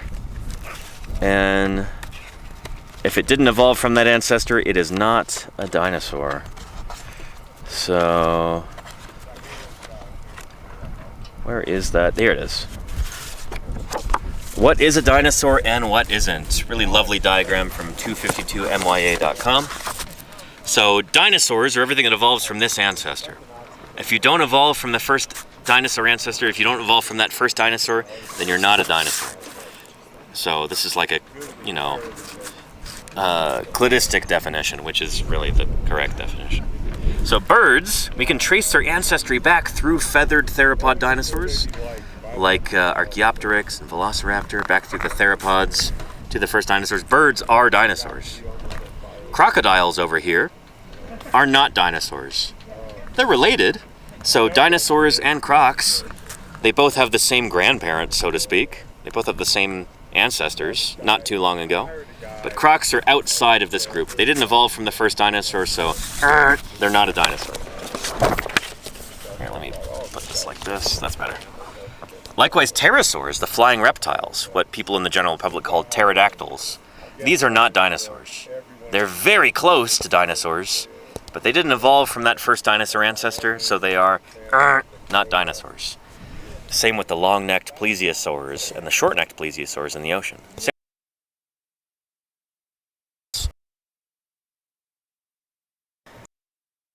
Ichthyosaurs and mosasaurs and Komodo dragons, and same with mammals for that matter. None of these are dinosaurs. They're from different brands, but dinosaurs specifically begin here. Does that make sense? Yeah. So Eddie, indeed, yes, birds are dinosaurs, but crocs are not. Because birds directly evolved from dinosaurs. Crocs didn't. Crocs are over here. Dinosaurs are a particular group of reptiles that all share a common ancestor. This is something that I really wish were taught properly in American schools. It's generally not. But this is like the fundamental fact in all of biology. If you don't understand this, you don't understand biology at all. Living things share common ancestors. Like we were looking at with our tree of life here. As far as we know, every living critter on our planet evolved from a common ancestor at the origin of life, about 3 or 4 billion years ago. Everything is related. And in order for something to be, say, a mammal, you've got to go back to mammals right there. There's one ancestral mammal species that all the other mammals evolved from. That's why they're mammals, is because you can trace their ancestry back to that common species. Sure, today mammals all share certain traits, like all mammals produce milk for their young. But that's not what makes them mammals. They do that because they're mammals, because they evolved from that first mammal ancestor who produced milk. That's why all of these critters produce milk for their young, because the first one did, and they all inherited that trait as like an evolutionary hand-me-down. Everything from whales to lions to camels to lemurs, they all inherited that from their common ancestor. They all produce milk. So again, it's not milk that makes a mammal. The ancestry is what makes them. That trait is just kind of along for the ride, if that makes sense. Yeah. Anywho, and Eddie Indeed says it's the same in Hungary, but probably even worse here. Even in middle school, there are no lessons about this. Oh boy, really? Anyway, it's something that's not super well taught in most places because, frankly, a lot of very wealthy, powerful people hate the idea of evolution and that all living things are related to each other. They're scared of this notion and they don't want it taught in schools. It's like, it's really nasty how like political stuff like this dictates so much about education, but there it is. Eddie, indeed, if you're not yet following Science streams, you should. Balint has Hungarian ancestry, and I think he speaks Hungarian. So if you pop into his chat and say hello to him, I bet you he'd respond in Hungarian. He's also a scientist here on Twitch, and he and his wife Lita and their kids and their cats are all part of this magnificent science education team. Science streams. So yeah. Anywho, yeah, and they are great people. Yeah, some of my favorite people, Anita. Balint and Lita are good friends of mine. They are awesome. Love them. They have one of the coolest channels on Twitch. So, yeah. Oh, and let's see. Gatling Cookie says, Danny, do you think we'll ever be able to actually tell the border between species? Not finding them at all, but correctly telling apart all those we think we know nowadays? That's the thing, is that species is kind of... It's a bit of a human construct in some senses, because we know that evolution occurs and living things change. There sometimes is no hard and fast line between species.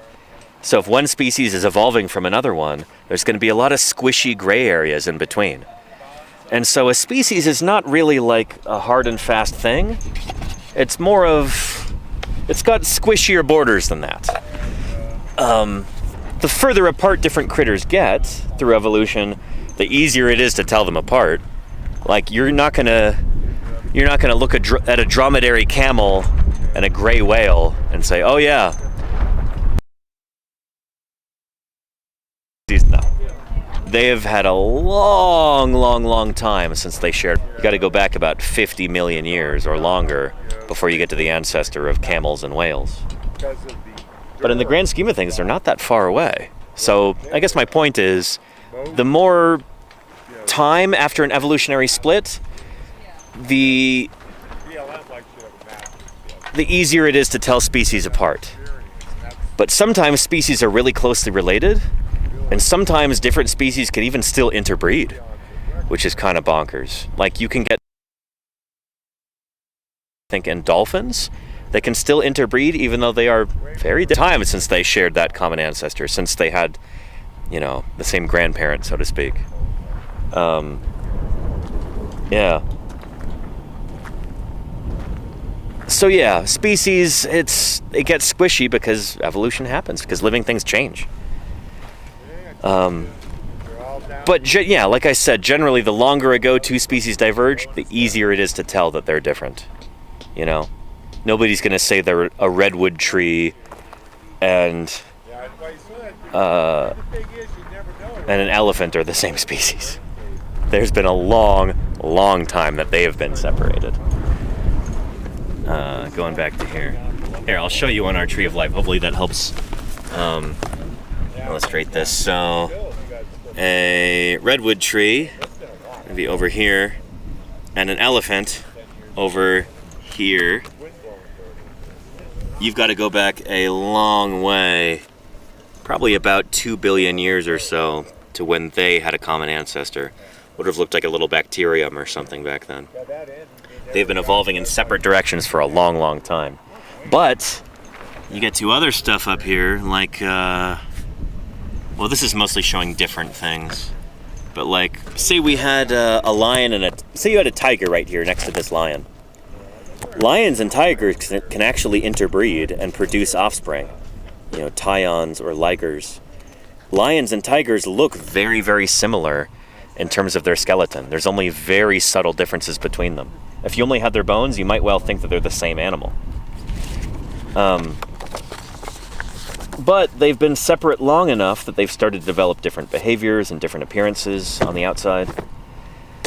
But if you were to go back in time, say 2 or 3 million years, they might be indistinguishable. You might just have a population that's just starting to split. Does that make sense? Yeah. Anywho. Hope that answers your question. The tyon sounds like nuclear particles. It kind of does, adult viper, yeah. Yeah. And welcome, who is this? Dinosaurs are cool 25. Welcome. Good to have you here. Yeah, and you're welcome, Gatling Cookie. So yeah, I don't know. Asking if we'll ever really be able to tell species apart is... The answer is kind of no, because sometimes they're just too similar, and like, species itself is kind of a squishy concept. When things are really close, it doesn't even make sense to draw a line between them. Sometimes you just gotta wait for them to evolve further apart, I guess, if that makes sense.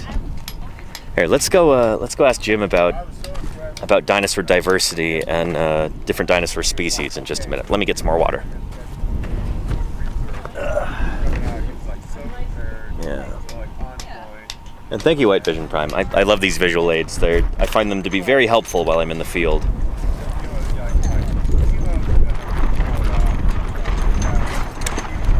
I'm all about show, don't tell whenever that's possible. So that's why we've got that.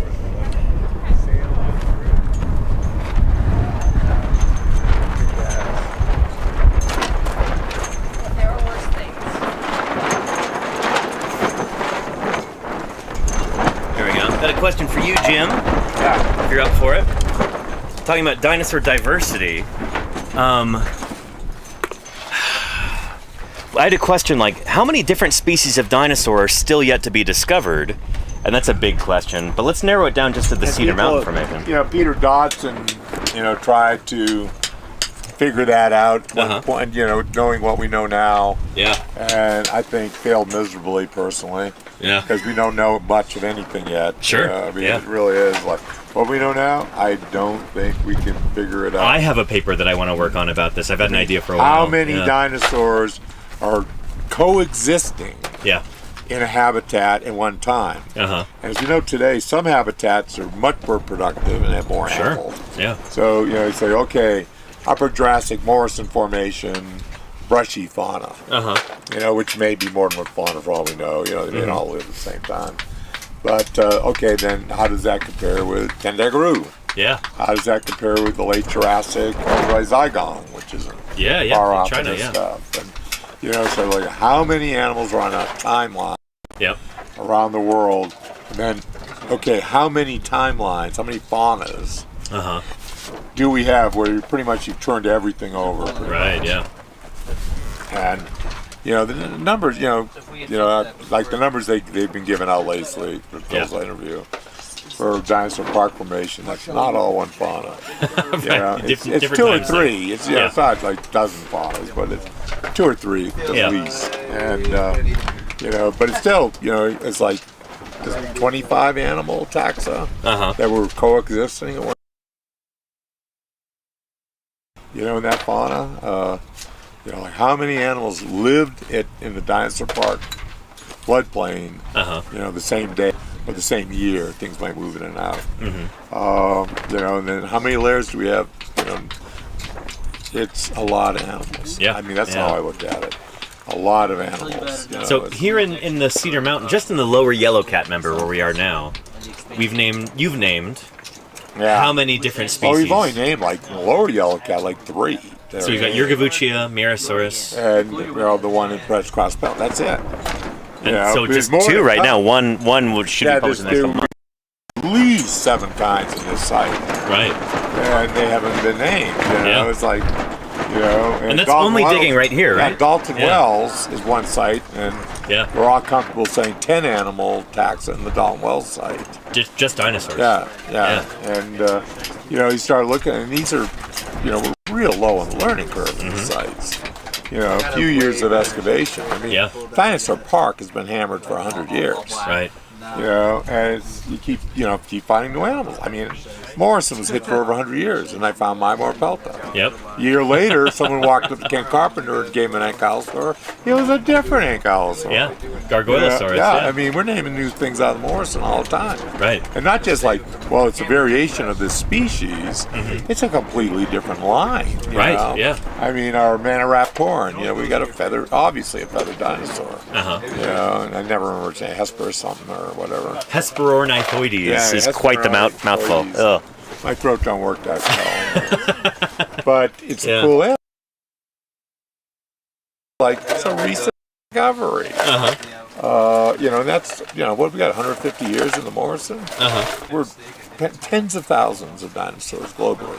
Tens of thousands. No, there may be 9,000 genera of dinosaurs total. I think that's a ridiculous underestimation. So, considering that, when we're thinking about different species of dinosaur, what's your view on, it's kind of an impossible question, but where do you draw the line in, say, an anagenetic lineage between different species? You know? It's all philosophically, I mean, you write a paper and you say, this is where I'm drawing the line. Yeah. You know, and that's a human decision. It's not a biologic decision. Yeah. You know, it's not date stamped on the bone. You know? You know, it's okay. I mean, you know, species concept, species aren't supposed to interbreed. Tigers and lions can interbreed. We were just talking about this, yeah. You know, I mean, okay. You know, Bulls look really, really similar. Yeah, extremely similar. And they have totally different behavior patterns. Yep. You know, I mean, superficial look in normal conditions. They're not going to be friends. You know, probably would kill each other in a minute normally. But you put them in the right conditions and raise them, they're going to mate. I mean, you know, and that's what happens. You get a liger. You know? You know, it's the biologic concept. You know, nature will find a way. Yep. So I guess the point is that nature's full of like squishy in-betweens and gray areas, especially when we're trying to define species that are closely related to one another. But I do. Populations evolve. Anyone doesn't think they do. It's just, you know, we're looking at little tiny spot samples. Where phylogenetics works very well in general. But we do have populations in places that are changing over time, but we don't have the entire record of those changes. Right. My view is, like with the bison, things are good. Genetic diversity, everybody lives, everybody eats. It's wonderful. Genetic diversity increases. Mutations that aren't, you know, really bad make it. Maybe, you know, say, oh, this animal's a little taller. This animal has spots, whiter underbelly. Sure. But who cares? Because it's good. We outnumber the predators. We can just eat. You know, and then climate changes. Volcano goes off. Things happen.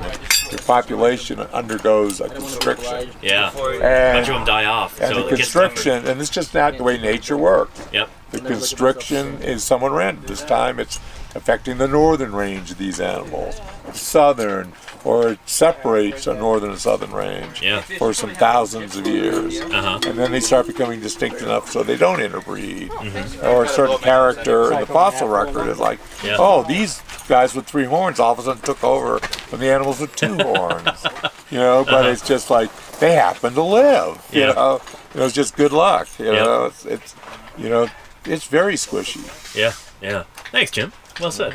Yeah. So I hope that answers your question there. That was it's a long. What's the word that I'm looking for? Not diversion.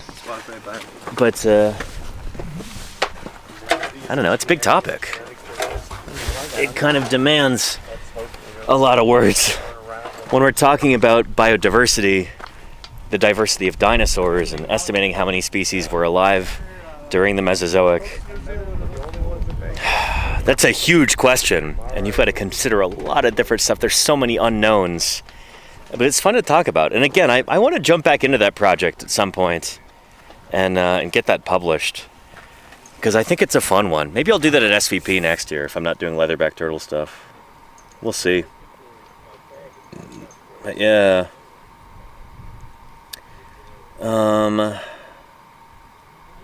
And K. Hardcastle says, do we have any examples of species creating offspring that have a different number of chromosomes? We have that in people, you know? Trisomy 21 is an example of that. You can also get in plants duplication events where like their offspring suddenly have twice as many chromosomes. And for whatever reason, in plants, that doesn't seem to be harmful like it is in most animals. But sometimes you get that kind of thing, yeah. We also have kind of proof of that in the human lineage, where we, as human beings, have a different number of chromosomes than chimpanzees do. They don't have 23 pairs, they have 24 pairs. So when human beings and chimpanzees shared a common ancestor, as the human lineage split off, there was something that happened where a mutation caused 2 of those chromosomes to join up.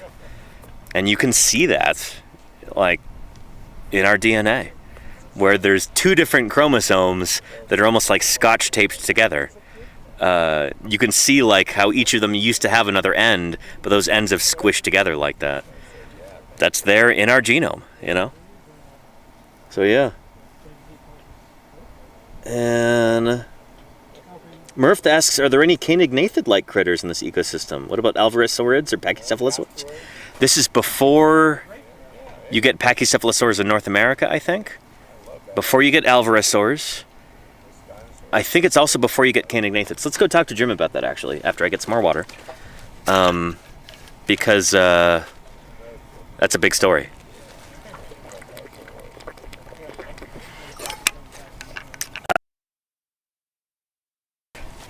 I'll grab that diagram, too. So tracking when these different groups show up in Utah is really important and really interesting. It's a whole saga there. We'll bring this over to Jim that you can use as a visual aid. But we're here in the Cedar Mountain Formation, the early Cretaceous period. Here's different dinosaurs that come from these different members of the Cedar Mountain Formation. It's only later that you get Oviraptorosaurs and Alvarezsaurs and critters like that showing up. I actually don't know if we have any alvarezsaurs from Utah yet, but we get Oviraptorosaurs, and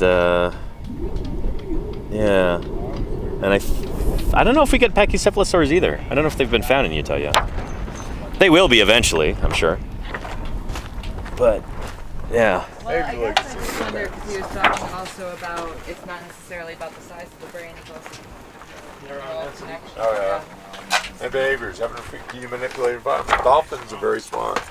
They don't manipulate their environment. They're not going to be a space roving race. That's sad, but true. Well, they actually manipulate their environment with no hands. What about that to a seal being beaten to death by an orca? Yeah, well, yeah. But they're not building space. They're not going to build a spaceship. But what about Star Trek IV: Revenge of the Whales? Yeah, Revenge of the Whales. That's my favorite Star Trek movie, by the way. I like that one. Yeah. Jim, we had a question about what groups do we expect to see here in the lower yellow cat, and why don't we get things like canig-nathids or alvarezsaurs here in the? It may be that we don't get them yet. Right, yeah. I'm not saying, Uh-huh. Koenig Nathans occur in the Cloverly. Right. Yeah, you get microvenator. Yeah. And they go to Asia. Interesting. Oviraptors are Asian. Koenig Nathans are North America. Huh. They obviously have a shared stock somewhere. Yeah. That could be in the Jurassic, probably no. Shoot. Yeah, we don't know. So we could find an Oviraptoroid, or Koenig Nathan probably, in these rocks tomorrow. Huh. It wouldn't really even surprise me. Yeah. I think what we see here at the end of the Jurassic, in theropods, I think we just open up ecospace forms. Yeah. And they just start experimenting, and just a lot of ecospace. It's like, hey, what can I do with that? Right, yeah. But the fact that we are seeing ornithomimids and dromaeosaurs, the numbers, we're not that far at the boundary. Yeah. These things really start taking off. And their bones are delicate to begin with. We didn't find oviraptors in North America forever. Right. You find big heavy stuff where it's easier. Yeah. Look at the Morrison, they're Maniraptor been found for 150 years. Yeah. It wouldn't surprise me a bit, that we would see this stuff here, coming out of that group in the Morrison, just ecologic release. Yeah, that makes sense. And spreading. I think they're Maniraptorans and the Wealden faunas, Koenig Nathans in Europe. Right. That's probably, the connection to Asia. Uh-huh. So Asia, they developed oviraptors on this side of the range. Uh-huh. We get Koenig Nathans, we separate them, and then we reconnect them, and, but yeah, I have no problem. There's a lot of stuff. New fossils, we barely scratched this stuff. And kind of as an example, north in Montana, that would be maybe roughly equivalent to like the Northern Formation that we haven't found down here in Utah yet. Yeah. Like pachycephalosaurs, right? None of them yet from Utah? No, yeah, we've got them. Our crew found them from the Waweep. Yeah, there's probably 3 or 4 taxa at Have they been least. named yet? Or 4, no. Dave Evans has been working on it for a decade. Interesting. With Mark and I think Sir. There's a group of them. Gotcha. One that we found, I'm supposed to be a co-author on the paper, It's like, will I live to see it? That's an issue. Yeah. I mean, yeah, but they've been talking about it for a decade. Yeah. And Dave's describing lots of interesting things. It's not like he's not producing. He's right. He's sitting at a big table. Yep. I like this idea that like just tomorrow we could knock into a Koenig Nathan skull here in the core. No, I mean, at this point we know little enough. Yeah. It would be very basal. Yeah. I would assume. I'm pretty comfortable. Our ornithomimids have teeth,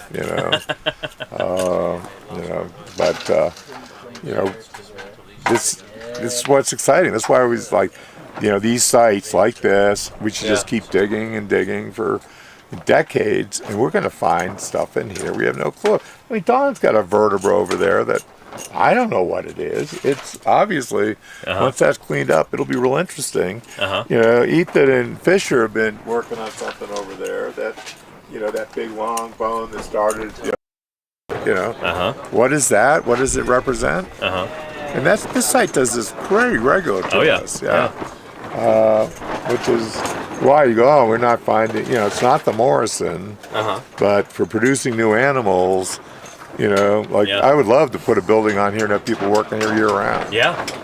But that's not, they don't support that kind of stuff in the U.S. China, they would do that. Right. Given this setting, highway right here and stuff, they would turn this into a big... They build a town next to it, with a gas station and a school and everything else. Oh, yeah. Well, that's what they did in Mexico when we discovered Rincon, Colorado. Yeah. Within 2 years, we had a brand new kindergarten in that village. And, now there's a, provincial park there. If you just keep up with Korea, you're not on Facebook, so you don't see all this stuff happening down there. But Mexico is just doing amazing things with those sites. And, we first found that stuff in the 90s, and they've continued, doing wonderful things and describing all these new dinosaurs. Martha worked with me when I first met her. She didn't speak English. She did grad school, Southern Methodist. She's describing the first troodonts in Mexico, other things. Claudia, Dinocarid in Mexico. I mean, they're just it's so much. And these kids that I worked with down there, have flowered and we're trying to do that here in Utah. We just get less money thrown at this stuff. Right, yeah. Well, let's say the line again. The second biggest natural history museum in Mexico. Right. Was built in Saltillo. Yeah. Because the dinosaurs got the governor's wife interested. Yeah. Second biggest one in all of Mexico. Yep. I said, yeah, we did okay. I would say so, yeah.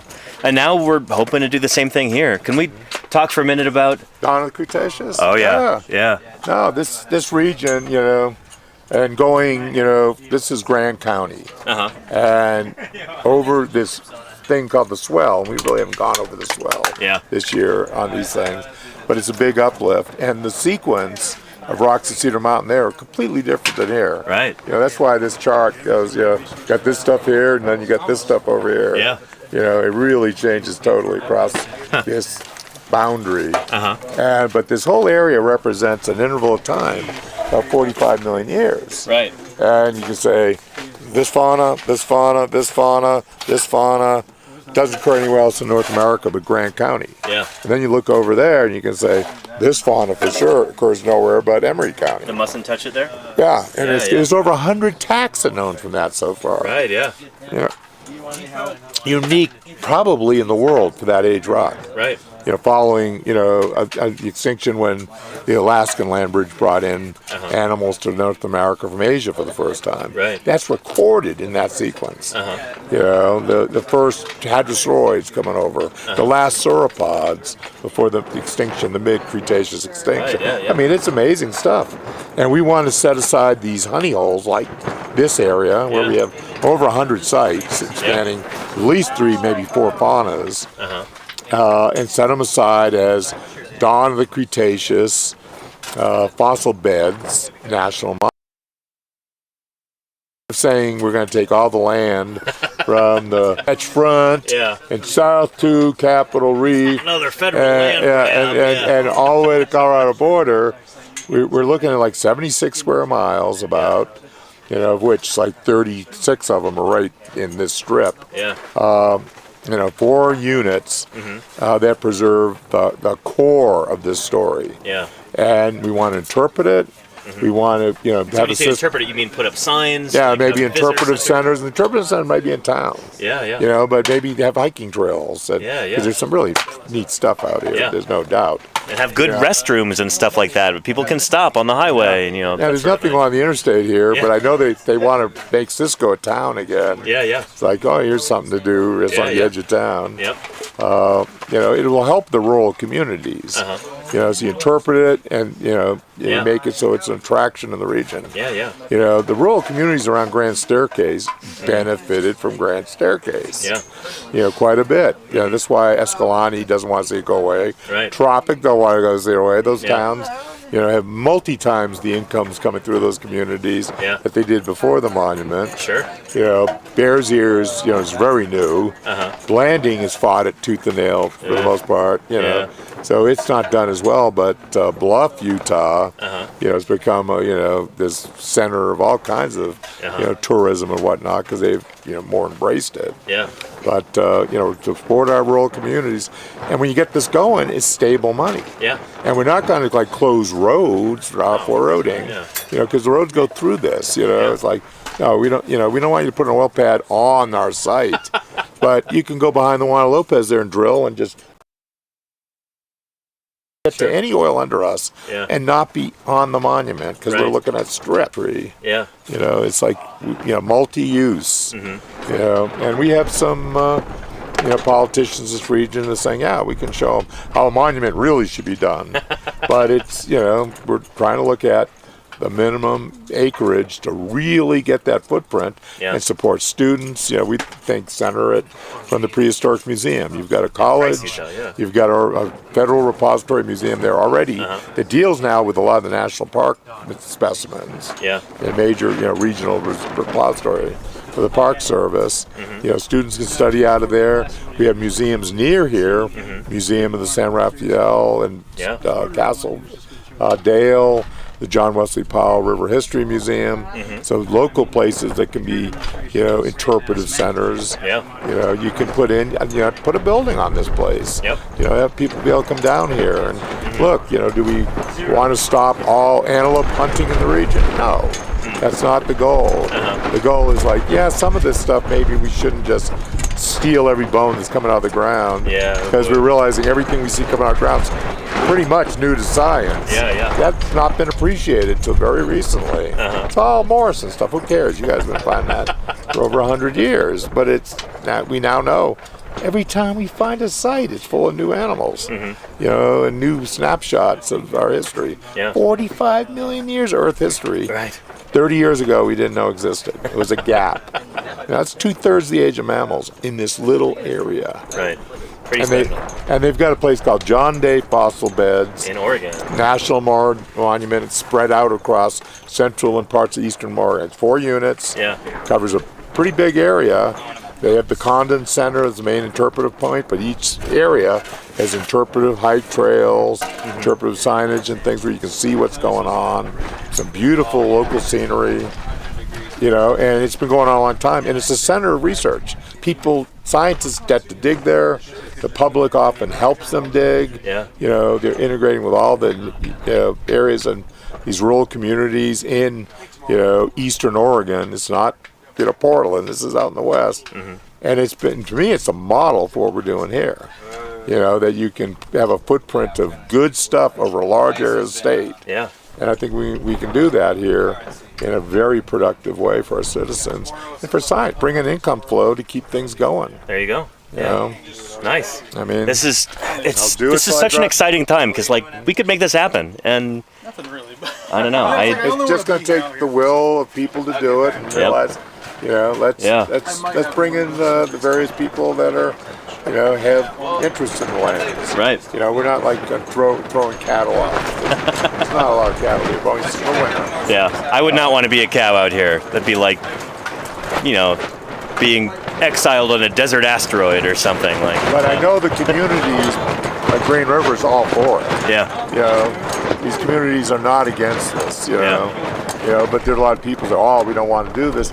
You know, working with the federal government, it's the only way we're going to do this. Right. Yeah. You know, it's like, look, get the infrastructure, you structure it so that then there's an income flow that keeps it self-sustaining, so it doesn't cost people a ton of money every year. There you go. You know, but you need to start it. You need the seed. Yep. And that's what we're looking for. There's a seed, and part of the seed is making the declaration. Right. Yeah. And we could do this through Congress. Yep. That'd be a White House declaration. I wouldn't stop that either, but it's, you know, Congress could do this, like they could make a national monument. Right.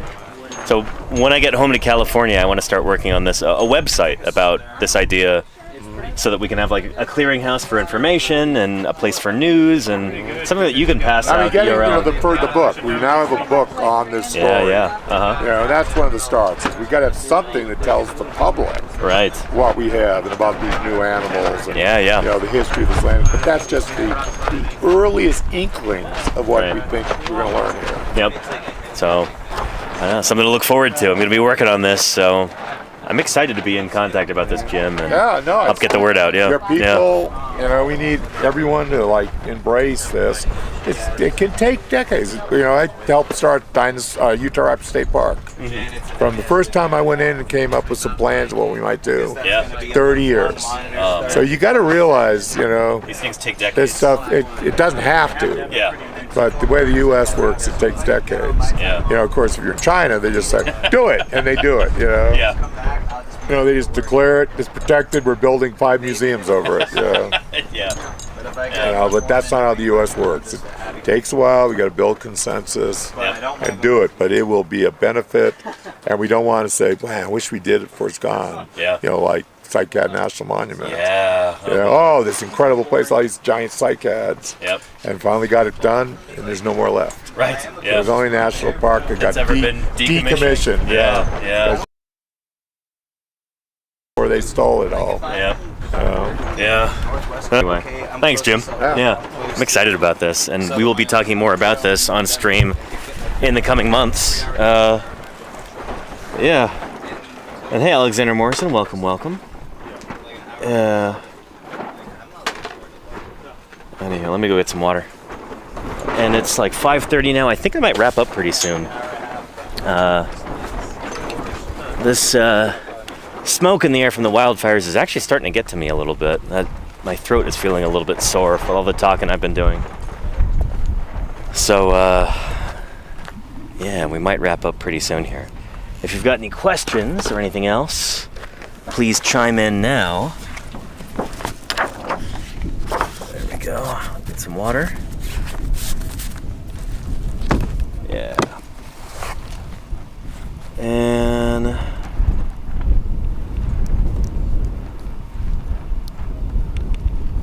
let's see. Has it been? This is our second to last stream from the site here. Tomorrow will be our last one, I think. Kind of getting all these bones out. There's so many of them and we're running out of time, so we'll see if we have to leave things over the summer. Winter, rather. If we have to leave things over the winter.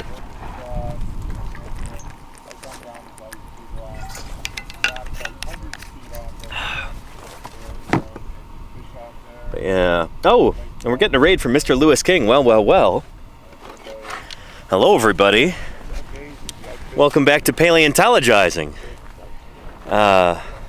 Lewis and Raiders, rats and chatters. How is everybody? Welcome back to eastern Utah. Welcome back to the earliest Cretaceous Cedar Mountain Formation. I'm out here working with the Utah Geological Survey. We were just chatting with Utah State Paleontologist Jim Kirkland about a proposed new national monument to help protect these lands and ensure that the fossils here remain in the public trust for scientists to study and the public to enjoy. This is a big project that I'm thrilled to just be getting started with. Dawn of the Cretaceous National Fossil Beds is Jim's idea for this plan, for this proposed national monument, and we'll be talking about that in the months to come. But welcome. Dolly Rot and Hippie Go Frou Frou, how are you doing? Welcome, welcome. Yeah, it's good to have you here. And Guy find new dinosaurs. We do have a brand new species of iguanodont dinosaur here. So let me first show you what an iguanodont is. Got a little plastic model that I can show off, and then I'll show you some of the bones and the quarry. But this is my means of doing science outreach. This channel is called Paleontologizing. My name is Danny Anduza. I'm a dinosaur paleontologist. I'm here on Twitch trying to do some good old-fashioned science outreach. Trying to show you, rather than just tell you, how science works and why it's important and why you should care about it. Why it's really cool. So, yeah. We've just passed the 3-week mark out here in the field. So I've been out here in the desert for 3 weeks now. Without a shower or flush toilets or anything like that. But I still smell pretty good. You know, I regularly bathe with wet wipes and shower gel, so yeah, things are better than they could be. But man, I'm looking forward to a shower on Friday night after we leave here. This animal is a non-life-sized iguanodon. So the real critter is about 30 feet long. It's about a bus-sized animal. Big plant-eating dinosaur with a beaky mouth. Probably facultatively could walk on 2 legs or 4 legs, depending on how it's feeling. This is iguanodon. This is from the early Cretaceous period of Europe. We have a new species from this same family. So our new dinosaur would look a lot like this, but it hasn't been named yet, and we're still figuring out exactly what it looked like, to the extent that we can tell that about an extinct Mesozoic dinosaur. But anyway, this is iguanodon. Our new critter is a member of this same family. Named yet, and we are currently excavating that. We've got hundreds of bones back in the lab from previous field seasons. We're out here once again this summer trying to find more of this animal and succeeding. So we've got a crew is working on excavating right now. Pretty cool stuff, if you ask me.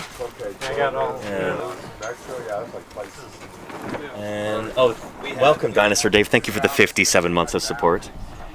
Muttaburrasaurus may no longer be an iguanodont. It could be a rhabdodontian. That animal has seen a bit of a shakeup this year. So yeah. Anyway, so we've got lots more of this kind of animal coming out here, and a few bits and pieces of other critters too. We were on standby for literally the entire month. Oh yeah. Let's see. You just getting paid full time. Yeah. Yeah. That's why it's good to do So some yeah, science. it's crunch time. We're working on trying to get these things out because we just have today and tomorrow essentially.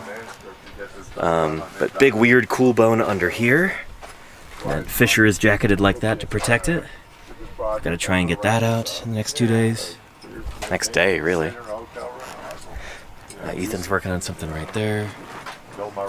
Again, crunch time. Yeah. Yeah, exactly. This is often how it goes at the end of a field season. So yeah, Yeah. we got that coming.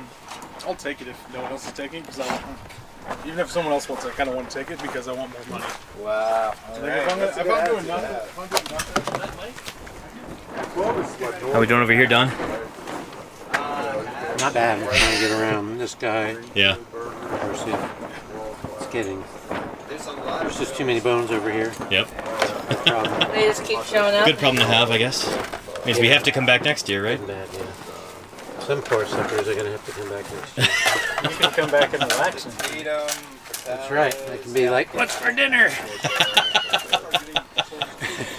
I'm sorry. So this is, if you're new here, here's Uncle Don, as we call him, Utah's assistant state paleontologist, Don DeBlue. And this is his last year as official crew chief before he retires. As the czar. As the czar, yeah. Supreme dictator. Head cook and bottle washer, yeah. Yeah, imagine if the supreme leader also did the dishes and, and emptied out the toilet. You won't have to do that next year. Yep. Yeah. Well, I'm sure I'll do it every now and then just for old time's sake. Yeah. Just so you can show the young folks how it's really done. Yeah, hopefully the new person we hire will be well versed in Gruber emptying. You might have to train them. They will be. I'm actually legitimately curious if that works. Yeah, we'll probably talk Fisher's about working on logging another specimen here. Looks like we're up to 802 specimens. No, 803? No. 802. 802 specimens from this particular site. That's quite a few. Over 100 so far this year? Yeah, because we started at 680. Nice. Yeah. Is that awesome? So this has been a multi-year site here. We've got over 100 bones just from this year alone. Here's some of them right here. You and 7, Yeah. and then 8, 9, and 10. We worked pretty hard in here. We've got a bunch more in camp, and some are already back in the laboratory right now. But yeah. And Hippie Go Frou Frou was asking about why a certain amount of time. Well, we only have a limited budget for this, and we do have a couple of state employees on the crew here, and so like they're needed back in Salt Lake. The rest of us are volunteers. So we get a solid 3 weeks to work out here every summer. This is my 5th year out here, and yeah, limited amount of time, but we're able to get a lot done during that. Yeah. And we're not super worried about other people coming in here and ruining the site because this is a pretty remote area, and the types of people who might mess something like this up, fossil poachers, they're often looking for fossils to be able to sell them. And the fossils that we're excavating here, these bones are not easy to excavate, so it would not be profitable to do that for them. They're not very pretty, like you wouldn't be able to sell them well. These fossils, their importance is in, their importance to science rather than them as, beautiful objects or something like that. Does that make sense? But yeah, and this is not an easy quarry to dig. Like, a poacher will not have the skills or the patience to be able to do the kind of work that we're doing here. I guess they could still mess things up, like just come in here. And that does happen in Utah sometimes, but we've had pretty good luck here that our stuff get messed with while we're gone. Yeah. And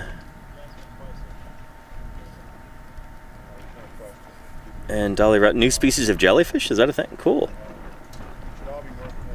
And Jim and Don will still be involved in paleo work? Absolutely, Alexander. Don will be out here next year, even after he retires, because he enjoys doing this. He just won't be getting paid. But that also means he won't have to do a lot of the dirty work. You know, he can come out here back into town whenever he wants.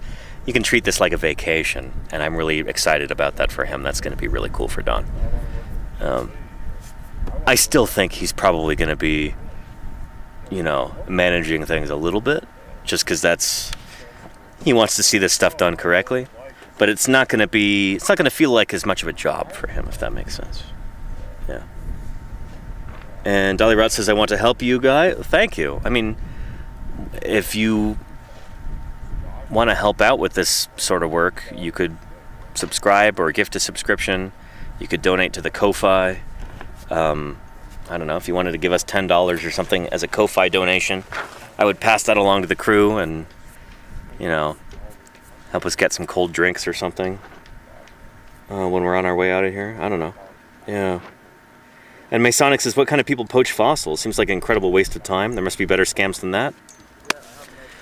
It is kind of tied to the meth trade here in Utah. So there was a big, like, sting operation where they were catching fossil thieves. It made headlines a little while ago. So it's definitely a thing. But it's sometimes tied to the drug trade. And Hippie Go Frou Frou says, that's the best kind of person to have, somebody really interested in the past and not the money. I mean, that's all of us here. Like, nobody becomes a paleontologist to get rich. If you did, you'd be a really bad paleontologist, because it probably means you're not very clever. This is not a good way to get rich. Nobody gets rich in paleontology. Yeah.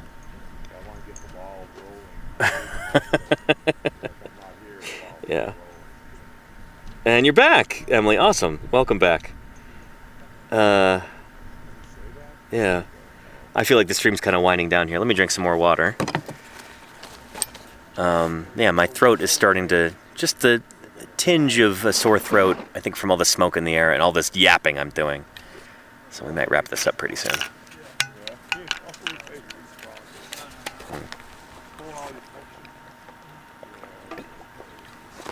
And I'm running out of water.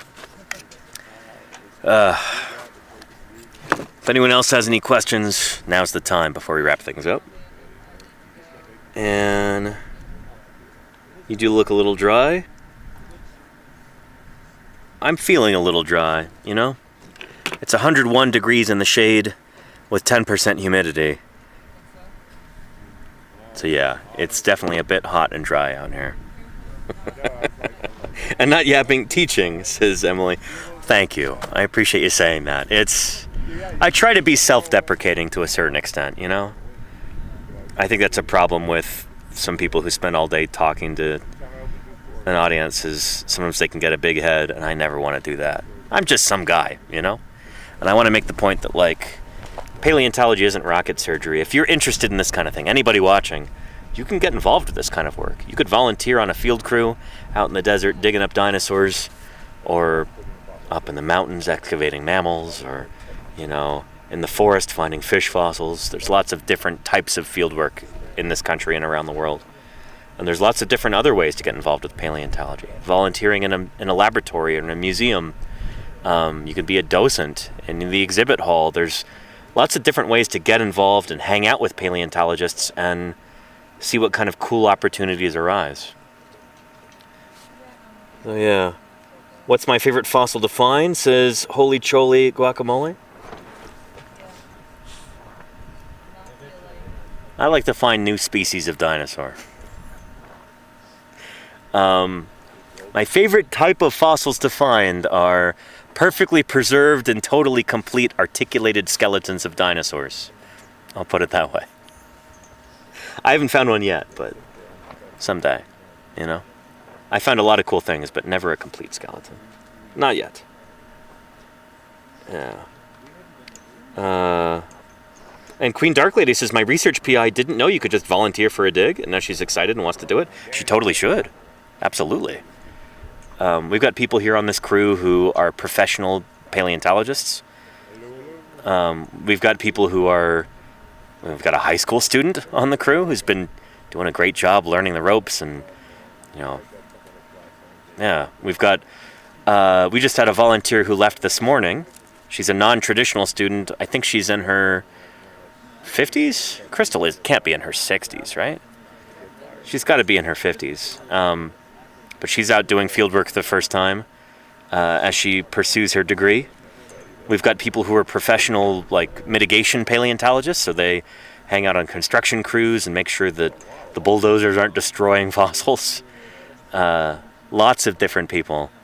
We've had people who just, like, live in the local town who will volunteer on a crew and just come out and dig with us on the weekends. We need volunteer labor in this field. We do not have the budgets to be able to pay people full-time, unfortunately. I wish we lived in a world where that was a feasible thing, but fortunately it's not. So we need volunteers. So if anyone watching is interested in joining a dinosaur dig, don't just be interested, go do it, you know? Do some internet searching, find a museum near you, or a museum somewhere that you can travel to. There are ways to get involved. I can't hold your hand and give you a link like, oh, here's exactly the form to fill out. I can't do that, but I can say, do some sleuthing, you know? If you're real about this, if you want to make it happen, because it's totally doable. Totally doable. Yeah. And Gary and Kellis says, what counts as volunteer labor? Are my chat room comments considered helpful? I mean, they're not unhelpful, Gary and Kellis. But I'm talking about, like, helping out in a museum or out in the desert on a field crew, that kind of thing. Yeah. But yeah. I will watch and ask questions. Yeah, I mean, that's awesome too, Hippie Go Frou Frou. There are ways that you can help out with science even just from home, though. There's lots of, like, online citizen science projects that you can do, whether it's in astronomy or entomology, insect science, or botany. Yeah, there's so many opportunities nowadays to get involved with things from right at home. And honestly, that's kind of what I'm trying to do here. Not necessarily provide a volunteer opportunity, but just provide a window that folks can have at home into field science and lab science and everything else.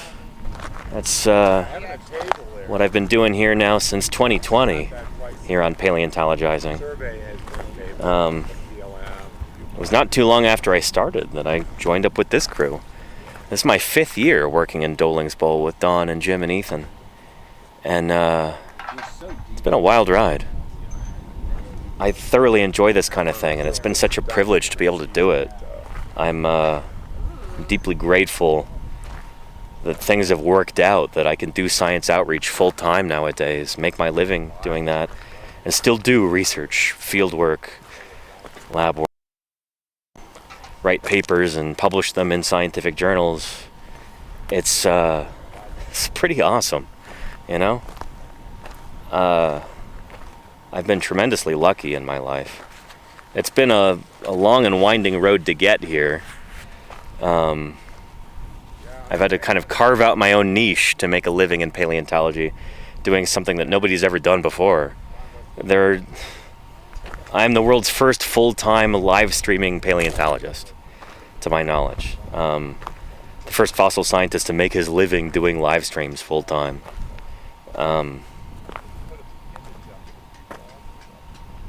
I don't say that to toot my own horn, but I guess I say that to things align just right. You could do something that nobody's ever done before if you really put your mind to it and take a few risks here and there. But this has never felt particularly risky. It's just, things just kind of worked out, and I'm incredibly grateful for that.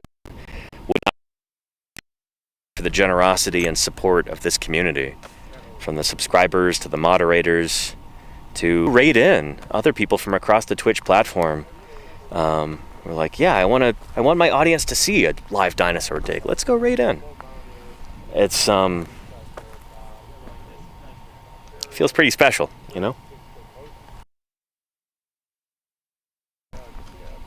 And thank you, Holy Trolley. I appreciate that. I did have to sell a lot of t-shirts at first. Quixotic Odyssey. Are you making a joke, or do you know about that? Because yeah, I used to design and print and sell t-shirts back in Montana. That's how I made my living for a while. It's hard to make a living in paleontology. You know, nobody goes into this field to get rich or really to make money at all. If you can find a way to pay the bills doing fossil science, I think it's one of the most fulfilling things that a person can do if you're really interested in it. But man, is it not easy. For all of the joy and wonder that fossil science brings to the world, you know, think about all the kids who are obsessed with dinosaurs and they garner so much enjoyment and knowledge from that. For as beneficial as a thing this can be, as beneficial as this thing can be, paleontology, digging up dinosaurs, it's extremely... I don't want it to be that way. I want to help change things so that, you know, we don't have to take a vow of poverty when we go into this field. And we have more opportunities for people who want to get involved. Like, I want more people to be able to make a living doing this. And I've got several projects that I'm working on that are kind of geared toward that. But this is part of it, these streams that I do. And I'm glad that you could be here to be part of it, everybody. Yeah. Anywho. And no, paleo art is, if anything, even more poorly remunerated than like field paleontology. There are way more amateur paleo artists, and even the professionals have a really difficult time making a living. Even people who are world class, it just doesn't pay well. Same with photography. Photography is probably worse. But yeah. And El Presidente del Junta se dice there's a British time team who has a Patreon for their archaeological dig videos. I mean, this is how I fund some of our field work, is through these live streams. Some of the field work that we've done down in Wyoming has been directly funded through these Twitch streams, like running fundraising events. We helped raise, what was it? It's like $3,600 or something just this year to help us rent a vehicle and help pay for some fossil prospecting in Wyoming. That's something that I regularly do. I have a Patreon. I don't do much on there. I'm kind of more focused on the live streaming part of things. But that might be something I lean on more in the future. And then this year, I'm working on... It's not 100% set in stone yet, but I'm working on it. The ball is rolling. Seems like it's going to happen. Doing a special live streaming and fundraising event with the Society of Vertebrate Paleontology. That's a big professional organization for paleontologists who study critters with bones. Our meeting this year, our big global meeting, where vertebrate paleontologists from around the planet will gather and present research and hang out and bounce ideas off each other, give talks and posters, and, you know, also kind of have a big party. The big SVP meeting this year is in Cleveland, Ohio, in November. I'm going to be there, looks like doing some live streams, doing some interviews, and helping raise money for the society. So I'm really looking forward to that too. It's going to be a cool way to kind of use this Twitch platform to help advocate for our science, help raise funds, and raise the public profile of vertebrate paleontology too, SVP in particular. So it's going to be neat. Yeah. Much cheaper travel for you this year, Danny? We'll see, Squiggles. It was really shockingly cheap for me to fly to the UK last year. The meeting was in Birmingham. I flew into London Heathrow, and that was like $420 for a round-trip ticket. If anything, flying to Cleveland could even be more expensive this year, given that fuel prices are so high. Imagine that. Cheaper to fly to England than to Ohio. But we'll see. We'll see. But with the help of this community, and maybe I'll run a little fundraiser for myself to help me get there to Ohio. We'll make it happen. So I'm grateful for this. And this is where we're going to start to wrap up. Don't go away just yet, everybody. Let's see who else is live on Twitch right now. And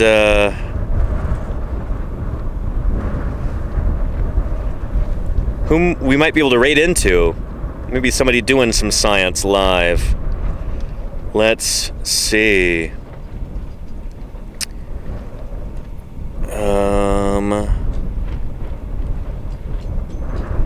Oh, Geo Jim is streaming right now, doing some geology. Let's see what Geo Jim is up to. There we go. It's a Geo Jim 2006, is that right? Yeah, excellent. We're gonna go right into there momentarily. Everybody, thank you so much for being here today. We've got 1 day left in the field. That'll be tomorrow. We'll be doing another stream from in the Cedar Mountain Formation of Utah, and then it's back home to California for me. So try to tune in tomorrow for our last stream from Utah, at least until maybe the end of September. Thank you so much to everybody who followed, subscribed, gifted, cheered, rated in, asked questions, or lurked, or whatever. I appreciate you all more than you know.